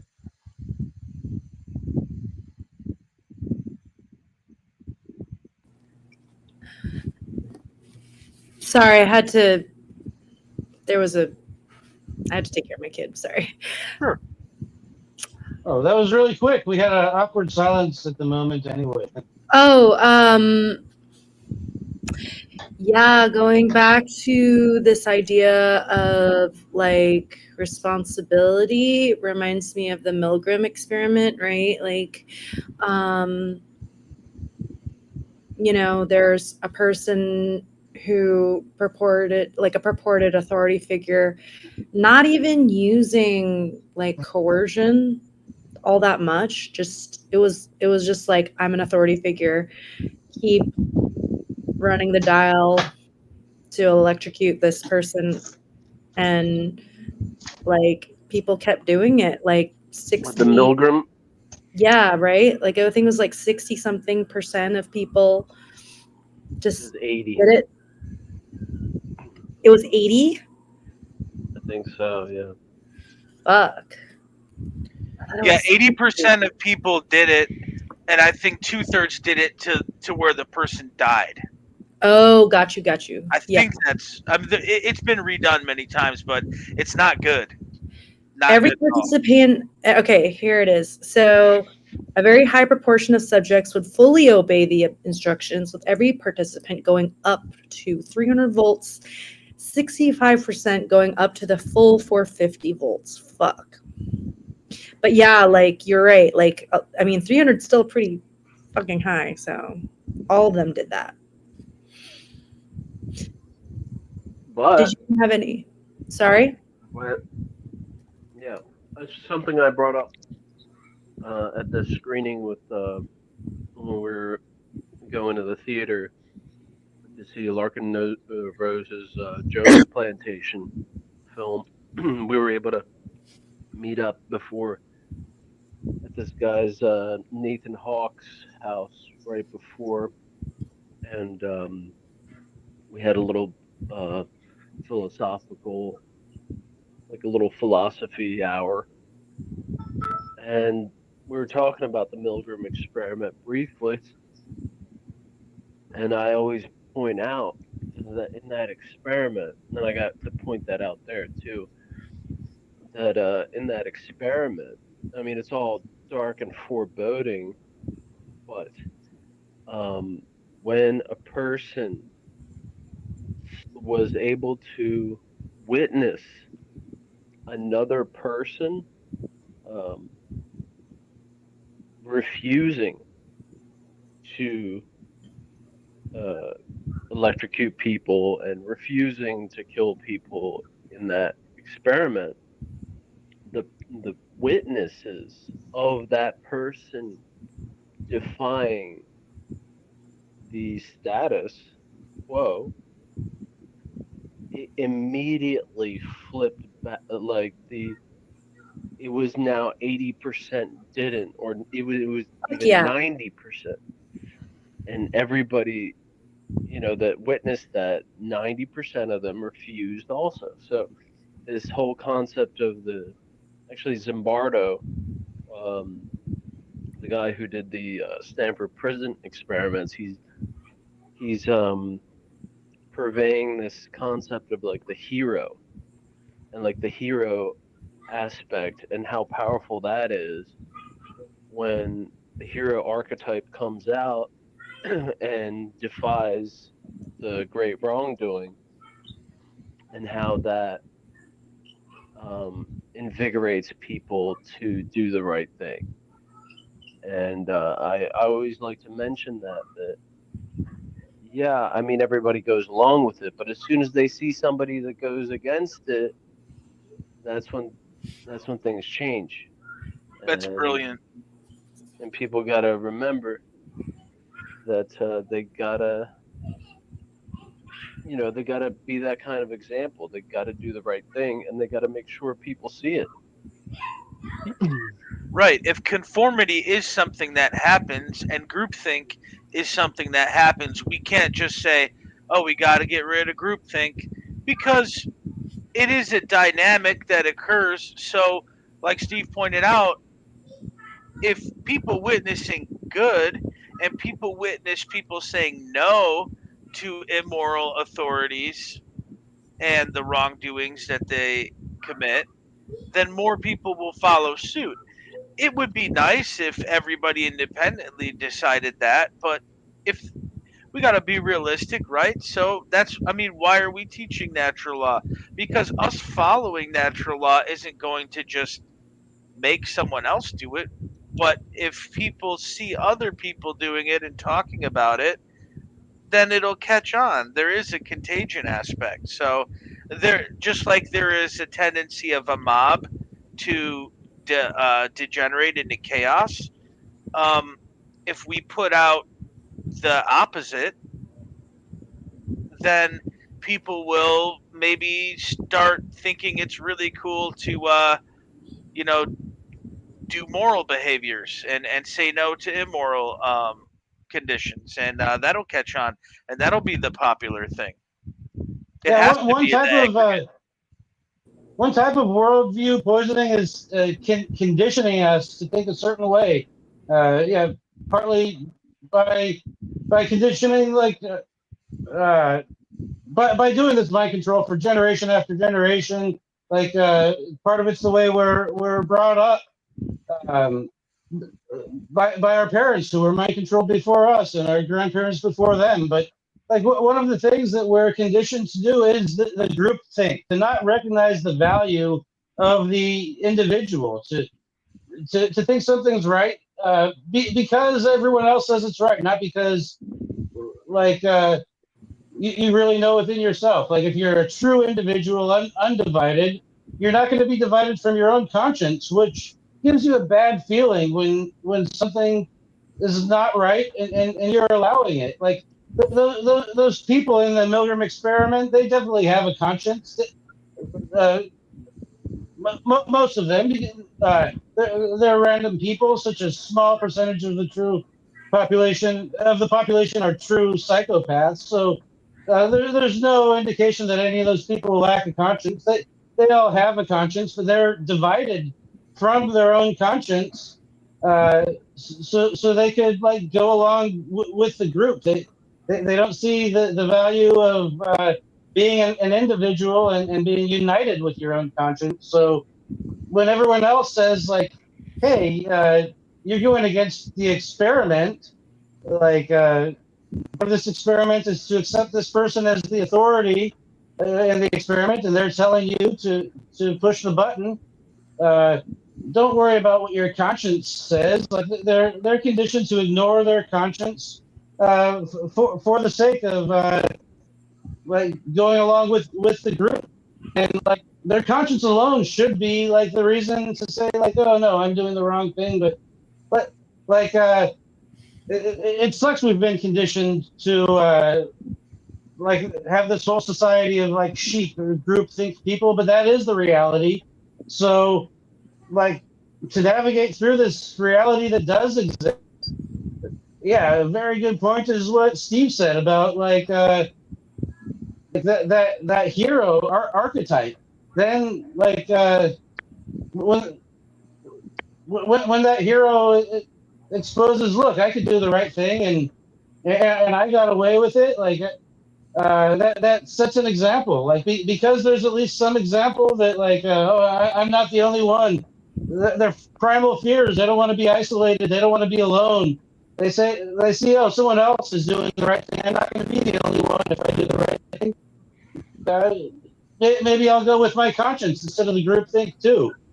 Sadly, that's what it takes for a lot of people, and sadly, that's not enough for a lot of people. Other people, they're not going to do the right thing until they see the majority of people are doing the right thing. But I yeah, want to the I want hero, to mention that the one who's not the sheep, the first one to do the right thing, is very important. one example of a hero who was actually a villain during his time was John Brown. John Brown was the first American ever executed for treason.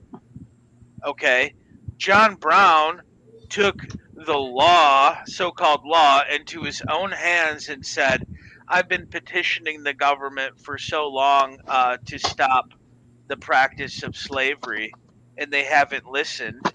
John Brown was a reverend, a man of God, and it disgusted him that human beings were treated like property and animals. And he knew that you don't own those human beings. Nobody owns them. They're God's creatures, and you can't do that. They didn't listen to John Brown. He took it on himself to raid the Harper's Ferry Armory and basically declare war on the United States single handedly, free slaves. And the first person killed by John Brown and his posse, which was his sons and some other people, was a slave who went to defend the people enslaving him because he was conditioned Wow. to do so. The first casualty was a slave, and he was unsuccessful, and he was hanged for treason. The first American to be hanged, and the first American to be hanged for treason was hanged for using physical force to end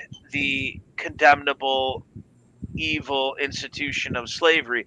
But that actually, there were so many people that didn't like slavery even 100 years before, and even at the founding of America, that weren't willing to die for it, or they tabled it for later because they knew that they needed to make some concessions to the southern states. So they formed this union, but they that was if they had abolished slavery at the Constitutional Convention, the southern states would not have joined. And so they tabled it for later, but a lot of them were pissed off about that, including Jefferson. But they didn't also know what would happen if they didn't. But they already knew that there was going to be a civil war over slavery because it's just wrong and it has to end. And what was interesting about that is Lysander Spooner was anti-slavery and also pro-secession, because Spooner said they're two separate issues. If nobody has the right to keep slaves because nobody is another person's property, but at the same time, nobody can force you to stay a party to a contract that you no longer want to be part of.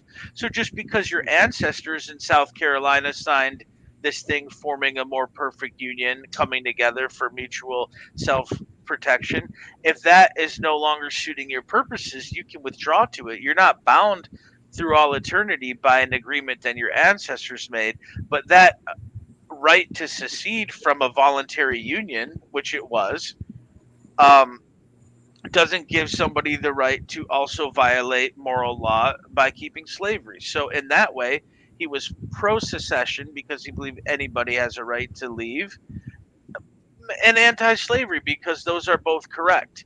And he had correspondence with John Brown. And John Brown, John Brown was a frontiersman. He lived with the Potawatomi. He lived mostly around non-whites, and he realized like these are human beings. They bleed like I do. They have families like I do. There is no difference. And Lysander Spooner originally was like, against any type of armed insurrection. But once it happened, Lysander Spooner never condemned him for it. He actually ended up agreeing with them. And if it wasn't for John Brown, they got that famous hymn, John Brown's Body. If it wasn't for John Brown, we may still have slavery today. But he wasn't even successful, yet he was, just not in his lifetime. He's a real hero. We Yeah. do still have slavery. It's just covert slavery instead of the overt slavery. But That's why he's a we true can take martyr. that example. We can, He's a true even if martyr, we're right? not successful in abolishing government, you can sow the seed of people realizing that self-governance is sovereignty, and there will be no reason or demand for external control if you can control yourself, and you'll be easily able to recognize obfuscation and everything that leads to these external control systems. But without that, people may not wake up to it. So that's why we're here to teach. And even if Sometimes we're not sacrifice successful in our lifetime, it's okay. This shit is some. system took 10,000 years. It took a long time. I don't know how long it's been going on, but long before we were born. So it might take a Sacrifice is while. sometimes necessary for freedom. And like sometimes you could be a hero and get away with your life. In other situations, you become a martyr.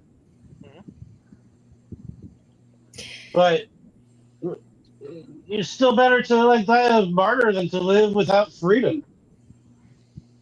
And at least you are like truly living a shorter life, but you're at least dying free because you're free enough to fight for the freedom you're dying for. Exactly. Yes. I wasn't originally intending this, but I'm doing this Central Hub project with Megan and Jeff, and one of the questions that I would love to have you each answer, if possible, is why should we teach natural law? Does anyone want to go first? Go for it. Yeah. I got a short, simple answer, just so that humanity can be free. That I'm going to push on you gently. Why?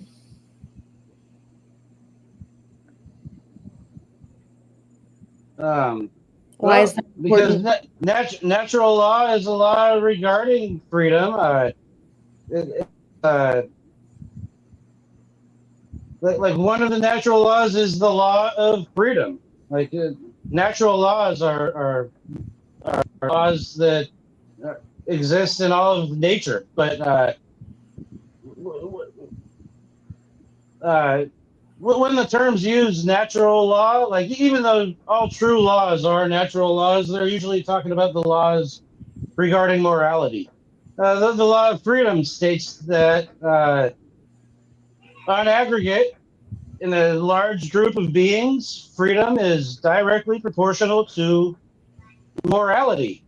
So, if we understand that law, we could live in line with that law and meet the requirements to get the effects that we want. If that, we're talking about the condition of freedom. If we want that, we have to learn true morality and practice it. We can get what we want if we know the law. Darren, Steve, do you guys? It's the question why? Why are we teaching natural law? Correct. Why? Why? For what purpose? To what end? So the reason we're teaching natural law is because we have a desire to change something, and a lot of people do ask and have asked me, why do you even care? I could say something like, some atrocity happened in another country and they're like, yeah, but I mean, what does it have to do with me? It has everything to do with us. That's the thing. It has everything to do with us because the point, it really is, people always ask, well, if you studied so much philosophy, what's the meaning of life? Dude, the the meaning of life is to be a fully self-actualized human, and that means to learn the laws of God and to learn to like it and love it. So live it, learn it, love it. Okay, that's the point of human life. That it's not to acquire this thing or that thing, because things and stuff and even experiences, like the fucking minimalists want to talk about, I just care about experiences, I don't care about things. Well, what is that? What is that? Experiences. It's vacuous. It doesn't have any like ethos behind it. So essentially, if life is fraught with suffering, it's full of suffering, and suffering comes from um, preferences that are desired, or a longing for things that we desire that are erroneous. The way to mitigate this existential dread and to find meaning in our lives is to realize and then to express to ourselves and to another human being that the point of human life is to find love. And that love is agape love. And the source of love has designed this universe with natural laws to where the more moral our behavior is, the better our life gets. And if we don't think that our life is better for being moral, then we need to redefine what better means. That's so the perfection of human life is to subjugate the beast with the divine and to create a balance to where we don't become philosophical nerds and just be all about cerebral mental speculation and philosophy without love. See, so religion, if you're going to tie back, if you're going to be tied to something, if I'm going to be tied to a person, the most noble form of chain tying you down to something is actually um, the bond of love, agape love, and so you can be bonded and you can be bound. So we're bound like an ox with a yoke to but we're bound by love in service to the creator to work towards an honest living or a way of being through right livelihood, right action, right speech, right thought, right attitude, right effort, right concentration. We By doing things right, we make the world a better place, and by doing that, we create and express love and abundance for the things that are already here. But if you don't do it, it creates a sense of existential dread, which then causes us to have a worldview that we must acquire it as opposed to accept it. See, all the resources we have, all the love we need is here. But if we don't accept it, we don't even realize it's here. And if we don't realize it's here, we won't necessarily know that it's within our ability to contribute towards this labor of love.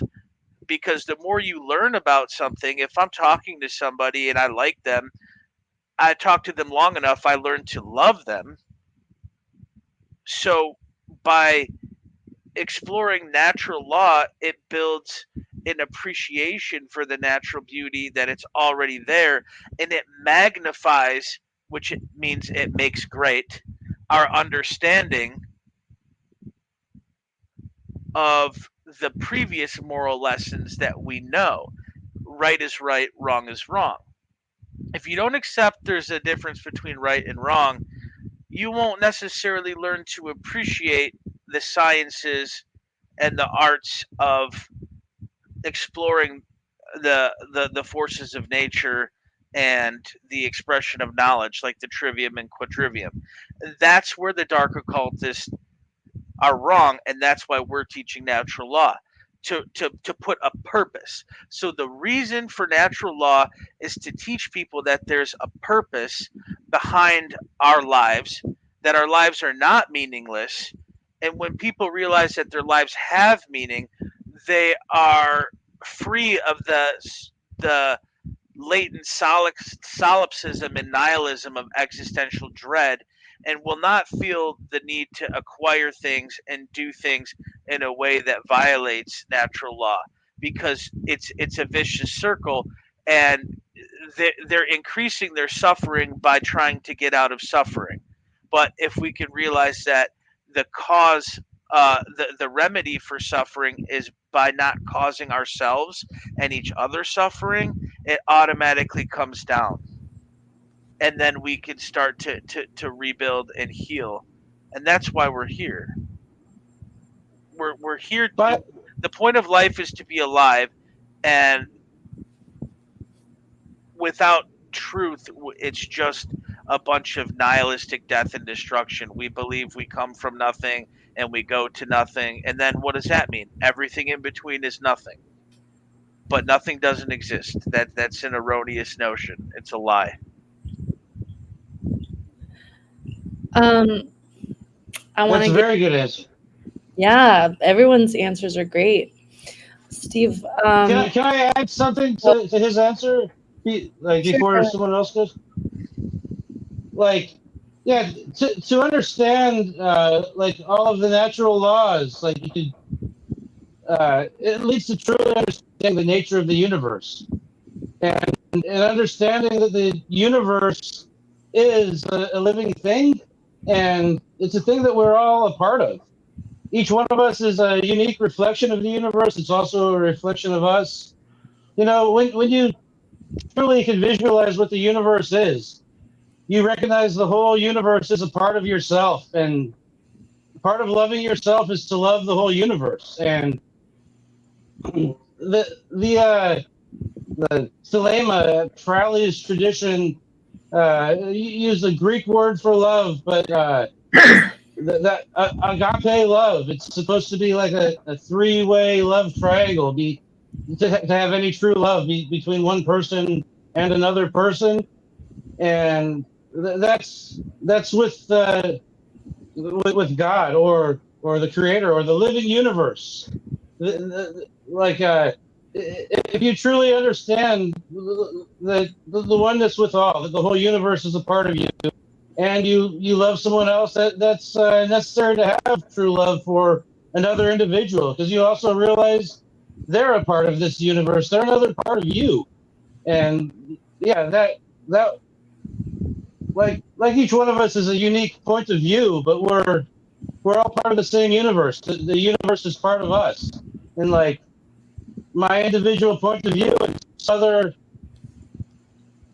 point of view that's unique, that I am in love with, I can't truly love that one as much as I could unless I understand that one's part of the universe, and I truly love this whole like universe itself, because I recognize what it is, and well, you love it. The way you show that you love it is that you treat it right. The universe is here for life, and as a life form myself, like I know the meaning of life, but like I know the things that I live for. It's like to evolve, to create and explore, and to love. Like that's like what all life truly wants. We all have our unique differences, but like we're all the same life force within all of us. Like, so like you can just feel what the meaning of life is, and because you are life. But yeah, you understand what life is, and yeah, life wants to love. You can truly love someone else only if you love the whole universe.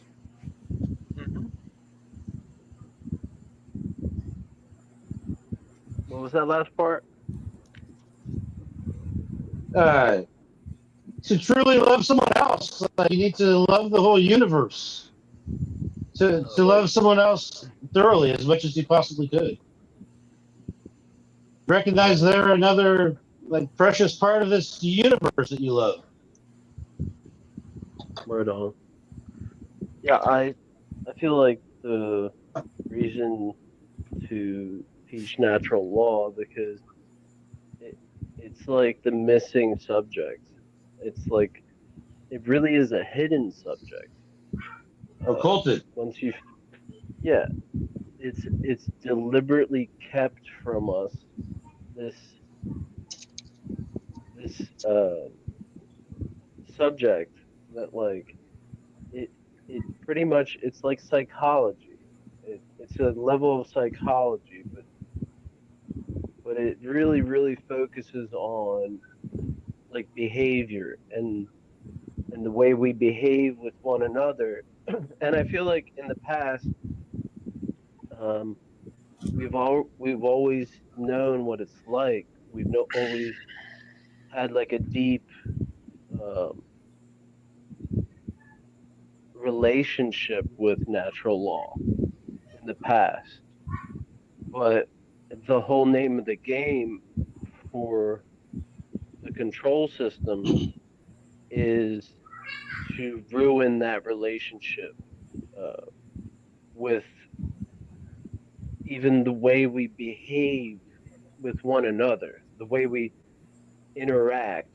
As I said, the government wants to take over our conflict resolution um, to where it's in charge of our conflict resolution between each other. And it's slowly eroding, well, more rapidly now to where we won't be able to interact without the government. That's what they want. They want to be the middleman. They want to be the intermediary when the intermediary should be natural law. It should be these agreed upon rules in the way we treat each other, the way we behave with one another. Um, and it's that's really the furthest I could take that concept, and I think that's the most important thing. Um, because people need to build trust, develop trust. Communities need to be coherent and not in conflict with one another. But it seems like they've centralized that and they've centralized the very rules of how we behave and what we do when we have conflict, when we have, you know, fortune, when we want to help out our community, we have to uh, refer to the government or something, and it shouldn't be like that. It should be just the um, private organizations, private people uh, voluntarily doing things within the law, within not harming one another without violating other people's rights. Um, and I think that's not a big ask, but it's literally is because that's the number one thing kept from everybody is natural law and the very way to build trust, to behave with one another that is constructive, and to adopt that in groups and with in interactions with people. Uh, I I don't see what's more important than that, because I've been in many groups in the past, and they've all crumbled because they don't have any principles. They're not based in any rules to the way that they're supposed to behave with one another. And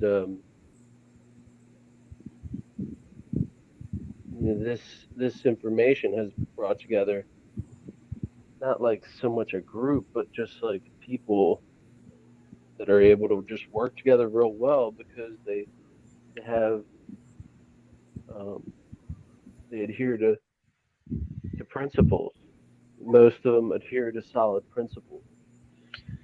Um, some more than others, but um, It really is. It really is the key, Steve. You do construction. You've done a lot of that. It's like when you have a doorway and you're building one out of, let's say, bricks or something. Like there has to be a keystone, otherwise it's going to crumble. And that is what unites us, and that's what we currently lack is actual agape love, which is tying it together. These dark occultists may understand the nature of reality, and they might know that karma exists and that we're all one, but the I'll just give you an insight into the perverted mindset of the dark occultists. They believe that, well, we're all one and nobody really dies, and I'm just sending them back to source. So I'm not really killing anybody because nobody dies. Do you see what I'm saying? They do believe in eternal spiritual principles, but they also believe incorrectly that it doesn't matter. And the reason they believe it doesn't matter is because they don't love themselves. And because they don't love themselves, they don't understand what the big deal is about not loving the creator. So they believe they're following the laws, but they're following the laws as a psychopath would follow the laws, and that they just don't believe that they're experiencing current suffering or punishment, therefore it doesn't matter. See, so they lack true care. They have dark care. They have concern and determination, but they don't really love because they're out of touch with the source of divine agape love. And often it's because they were programmed with trauma-based mind control as children, or slowly through gradual demoralization, maybe growing up in a society that's cutthroat, become that way.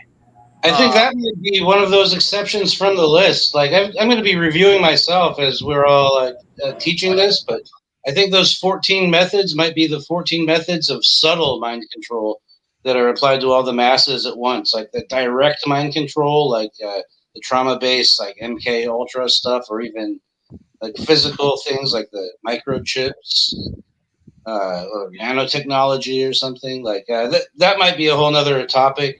Or it might be one of those categories. Steve, did you get to finish your answer? yeah, for the most part, it's just I want to just emphasize repeatedly on how obfuscated it is. I mean, what would you want your slaves to do? What wouldn't you want your slaves to know most of all, in all of knowledge, all of everything, is how to interact with one another constructively. Right. Totally. You saying you don't want them to unionize and actually care about each other and work together to throw off No. the chains? No, you got to have more diversity. No nations, and hell with the nations. Yeah. More diversity. Yeah. So nobody can relate to one another? One NPC race.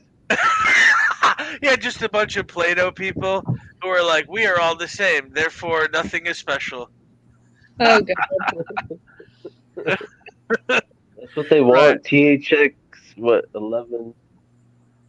I know what I really appreciate you bringing that up because as a kid, when they were rolling that out in the 90s, the diversity psyop, actually they're not teaching diversity because they want us to appreciate all of the unique things that other cultures have. What they're doing is actually just teaching us that nobody's culture is special, and then Yeah, everybody abandons their values.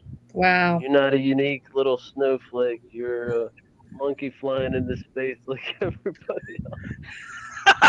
Yeah, Yeah. true.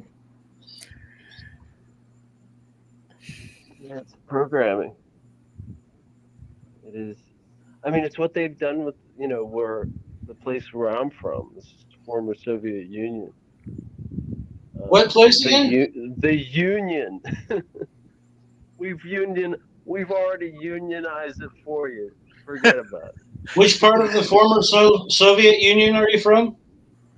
I'm from what is now the Ukraine, what is now Lvov or Lviv, what was called Limburg at one time.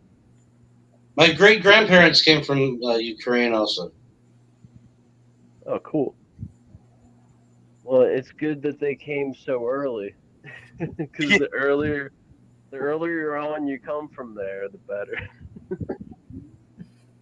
Because the closer to now that you like, I see people all the time from there, like just all fresh off the boat, and it's just it How gets old were worse you when and you worse. left? I was 5. Okay. I see you still know the language, though. I saw like you on TikTok. Yeah, yeah. That's great. That's good. I wish I knew another language. I should learn another language. There's a lot of things I want to make time to do, and I can't find the time to do everything I want to do. You all know Well, several languages, don't you? I learned it out of necessity. Yeah. Are you just bilingual, or do you know more? I know. Well, I took like 4 years of Spanish in high school, so and I lived in Spain for a little bit, so I know like I gotta brush up on it, but like I could brush up on my Spanish and be pretty good, and French um, French too, and I know a little bit of German, not as much as Darren, but I want to I change love the topic. I was just curious, like what languages you all know, because I've heard you both. They're I all. I love German. I want to learn more German. Nice. Yeah, I speak Spanish. I can read and write Korean, but I don't always know what I'm saying. And then I do some sign language. Cool. Oh, awesome. Don't you know several languages too, Darren? Yeah. I took Spanish all the way up through honors 4 and AP before I dropped out of high school. That was the only Oh, class wow. I was passing at the time. Uh, while I was dual enrolled before I dropped out, I was also enrolled in college German at my local community college because I maxed out of all the classes in the high school because I was self taught. Um, and then I took Dutch at community ed and Oh, then wow. got some private lessons in Dutch. And then as a hobby, I have a basic ability to read Sanskrit and Oh, took that's a little awesome. bit of Aramaic too. And Oh, wow. one of my hobbies was reading the dictionary, so I always had a dictionary in my room. I So did my too. favorite thing was to go through the alphabets, and you see like the Phoenician, the Etruscan, the Latin alphabets, the Cyrillic, and you go through them and you compare the phonemes and the characters, and the alphabet. And then my favorite part of the dictionary was the etymology, and to see how words are interconnected, and that these words, the root word is a concept, and then the relationships of those concepts, like to resolve, absolve, dissolve, solve, right? So and then the prefixes and suffixes, and the different ways these words are changed. It's a very like logical and mathematical thing, but it's also concrete, and it's not just some abstraction. So the more you know about language and the history, if you know 500 years of the history of the word that somebody's telling you, like you're more likely to understand, even possibly more than they do.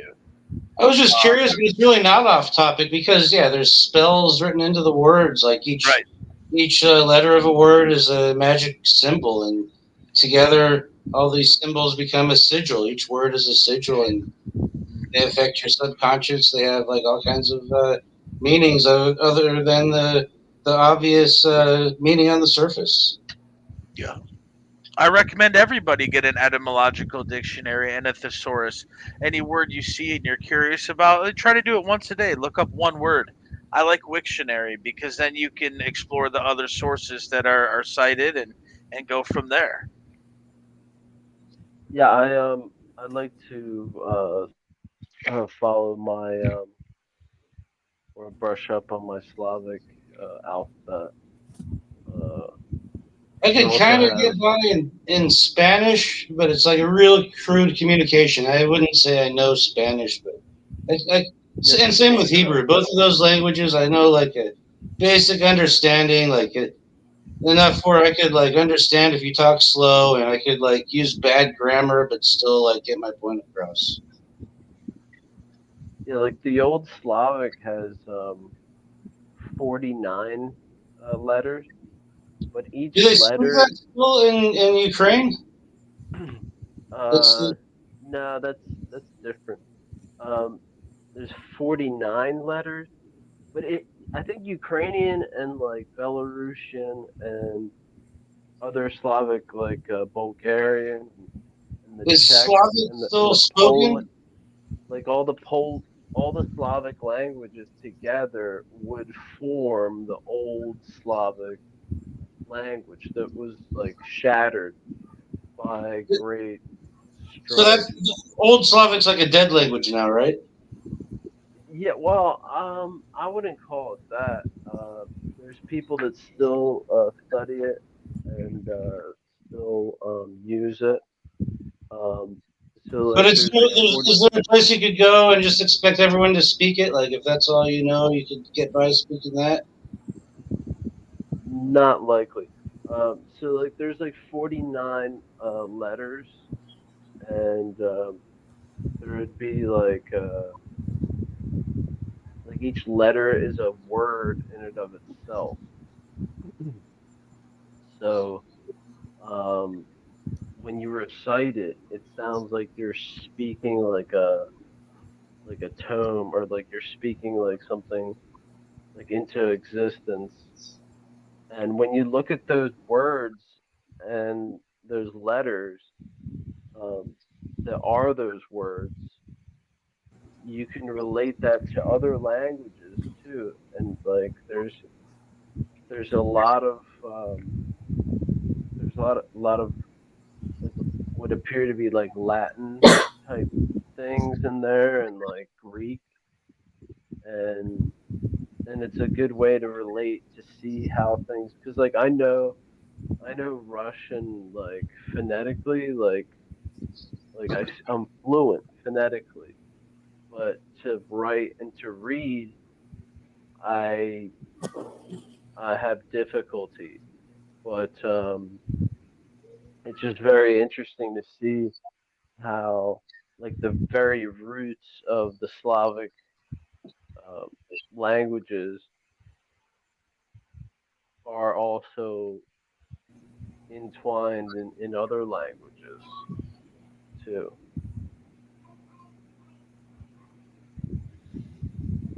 Yeah, that's fascinating.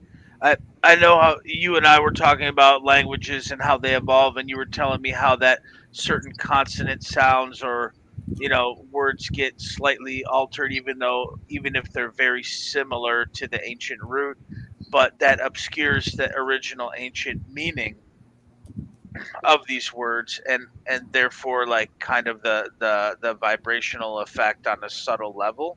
And I noticed that thing too with Sanskrit versus the current like modern Indian languages like Hindi, which are all descended from it, and even like the language of the Dhammapada during the time of Buddha was different from Sanskrit, and then these were called Prakrit languages, which kind of just mean like Prakriti. earthly, yeah, a Prakrit of the mundane. So you have the Devanagari, the language of the gods, and then you have the language of the people. And even 2,500 years ago, the words like karma became kamma, and so the r, like these vowel sounds were dropped to simplify things, and then in the Indian languages, modern ones, a lot of the vowel sounds are dropped, and the noun cases were dropped, and then they were replaced with particles like and what that does is it obscures the original meaning and the clarity of like basically the precision of the language. But if you can study Sanskrit, I've even seen Sanskrit words that sound Russian. I mean, look, father in Sanskrit is pita, mother is mata. Um, there's so many. Well, like the Agni very, is fire. It's the same as very, ignite. yeah, Agoin is fire in Russian. Agni, Agoin. Yeah, see, Yeah, Proto-Indo-European, a common yes. root. So right. So um, if you look at like the to relate to English, the first letter is as, as, which is ace. Like as and ace. So that's the first letter is A, and it's called as. Nice. Did you just pull that randomly? Yeah, that was the one on top of the deck when I put it What? away. Hold on, Darren. Did you pull that randomly? Yeah, you just saw me pick up the box, but That's freaking earlier when we were crazy. talking, I shuffled the cards, and then that was on Dude, top when fucking I freak put them me out, away, man. and I knew it was going to be relevant, but What it the wasn't going to fuck? be relevant to the subject He until it keeps came doing up. this shit. He I keeps looked doing at the tarot cards for my birthday from that website that you recommended. I got the Hierophant and Temperance. Whoa, nice. I'm sorry, Steve. Keep going though. So Oz, tell us about Oz. Yeah, sorry. So I Ace. was gonna continue. That's ace, and like, um, and the aces were like always looked at as like the big like gods, right? And the second word is, so you could say Oz and you could say I, because Oz is you and you are the first one. So like when you're referring to yourself, you say Oz, or and then B is Bogi, and Bogi means God. So and then gods, which is different in English because God in English is um it's like it's like disgust. It's like it's like very negative. God is like, we say God, and that literally means uh goddess, which is filth. It literally means filth. Whoa. In Russian, God, godless is literally filth, and bog in English, bog in English means swamp. So it's like very weird. It, it's like really strange. Like bog is not swamp. Bog is God. You know what I mean? Yeah. And and then the third letter is Veda, which literally is the Vedas, Whoa. or to vidit, or to see, to, and in Spanish like to ver, or to see. Right. You know, the Vedas. The third letter is, so you got Bogi, right, which Do you is have the mood God. deck? Not Sorry. out. Thanks. Keep going, Steve. Sorry. So you got that, Darren. That bog in English means swamp, Right. and then got in Russian means filth. hmm But they're both God. In Russian, Wow. bog is God, and in English, God is God. So it's like, what's going on there? I don't understand. But Yeah. that's the second letter of the alphabet, is Yeah, Crazy. and bogi, which is the God. subconscious And it's recognizes the things in reverse when the conscious mind doesn't, and like dog backwards is God.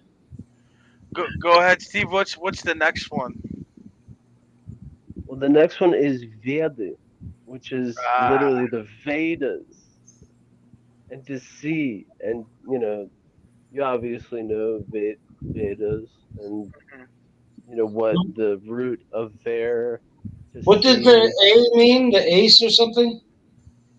Ace is like os, is, you could connect it to ace, which is, what is that? That's the one, or you are the one, Okay, the so it's ace. like you, God, Vedas. I. It's I. Us. I, God, Vedas, and then what's the When next one? we say I, we don't say E. We say I, which is an A sound. When we say I, we're saying A, but we're Okay, saying ah, because we're saying yeah. ah. When we say I, we say us, or we say ya, which I think is a, they changed that, because before it was us. So we kind of said I the same way as English speaking people say I, closer to, because they say the ah sound. But but the os is like literally you saying os is literally you saying I. Like you're saying I, os. Then you say yestum, which means I am. And then you say your name. Uh, I say Svetoslav, and that's I am Svetoslav, or As Yeshin Svetoslav, and then Vede, and then Glagol, which means Glagol is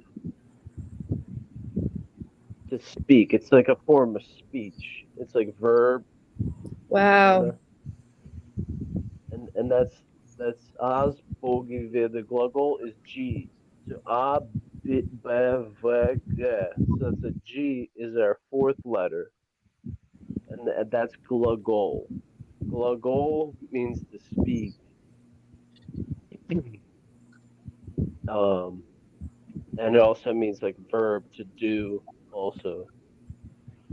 It's almost to me. It's like it's imparting almost like a creation myth, but not in a narrative form, in a conceptual form. Yeah. The source, the emanations from the source, the knowledge or the looking at, and then the doing. Yeah, and it goes on. There's 49 of them, and Wow. you could take a word and you could break it down just like you did, like whatever Democratus or whatever. But we could break down our words, and they could be broken down into those words because they're kind of like, oh, I know what that word means, and then you'll say out the words that like. Can you do an example with a short word like God or something with just a few letters? Well, God is already its own letter, bogey, but bogey is Oh, okay, plural. yeah, That's its own letter. yeah. So if But you wouldn't spell it out, it would just be like the letter itself. One symbol. well, Would I be. could say like I could say stomach. Живот, живот, or jiva, which is like it's like the life force. I don't know all the meanings, but like Jiva, Jiva in Sanskrit is a living soul. yeah. So there you go. That it all connects with Sanskrit because they're like identical. Jivul, like what Jivul? What's vul? Like a place where it's stored. Uh, well, it's like what? Oh, I don't know what the O means. It's like what? There's like an ot, otna or something. Or it's the toe. It might be the T. It might be the T, and I gotta look at what the T meaning is. Um,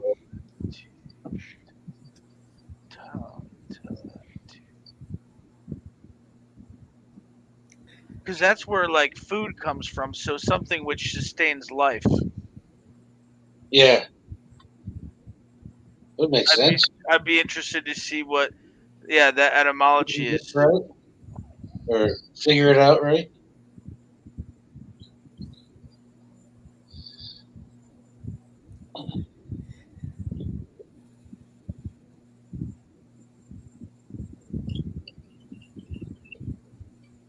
Can you guys hear that sound? It's like I a don't know what it is. little. it's like a lizard or something making a sound. It's not like A little squeak. yeah. Okay, good. Hey, if I turn on my fan, does it bother you guys? Can you hear it? No. Okay.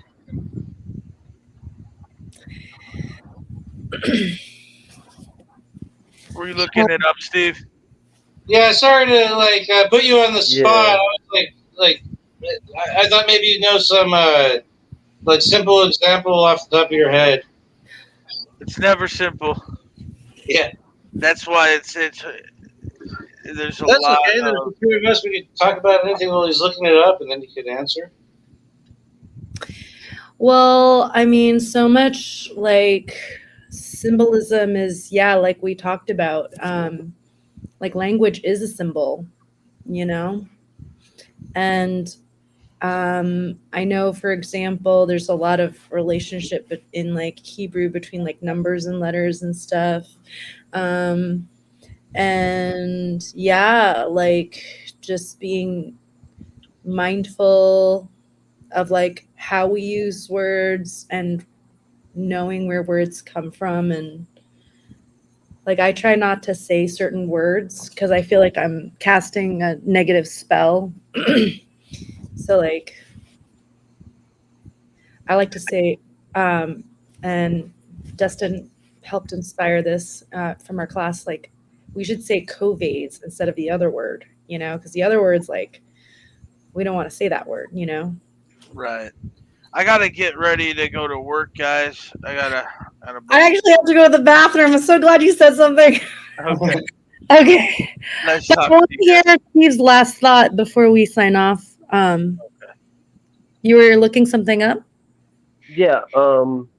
I could say so. That we solidified on je veux and je vote. Uh, je veux vote. So the T, when I looked it up, or actually I looked up the O first, and the O is on or on,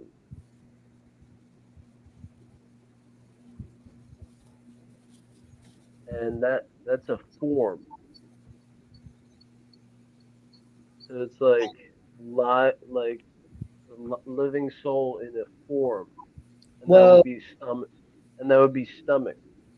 crazy. Holy crap. That's crazy because a cell, the stomach of an individual cell, is known as a vacuole. Whoa. Well, I was thinking also like what we eat, you know? Um, I know we're gonna go soon, but like, yeah, like carnism, veganism, like that whole debate, moral. I mean, it shouldn't be a debate. It's like obvious what we You should are be. what you eat. You are what you eat. I was told like just don't. If why would you want your body to be a graveyard? Exactly. And like sometimes carnists will be like, oh, well, plants are living too. And that's actually true.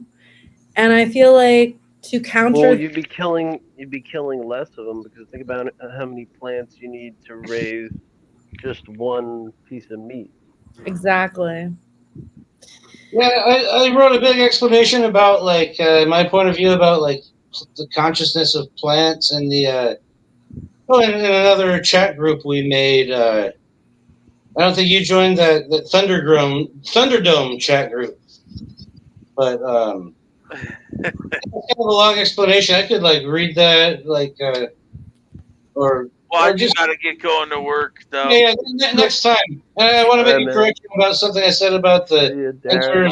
intercellular symbionts, but Thanks for coming on, bro.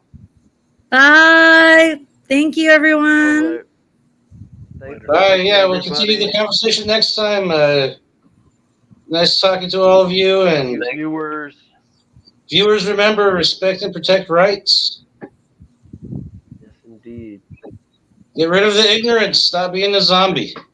And Yeah. do good until next time. Yep. Okay. See ya.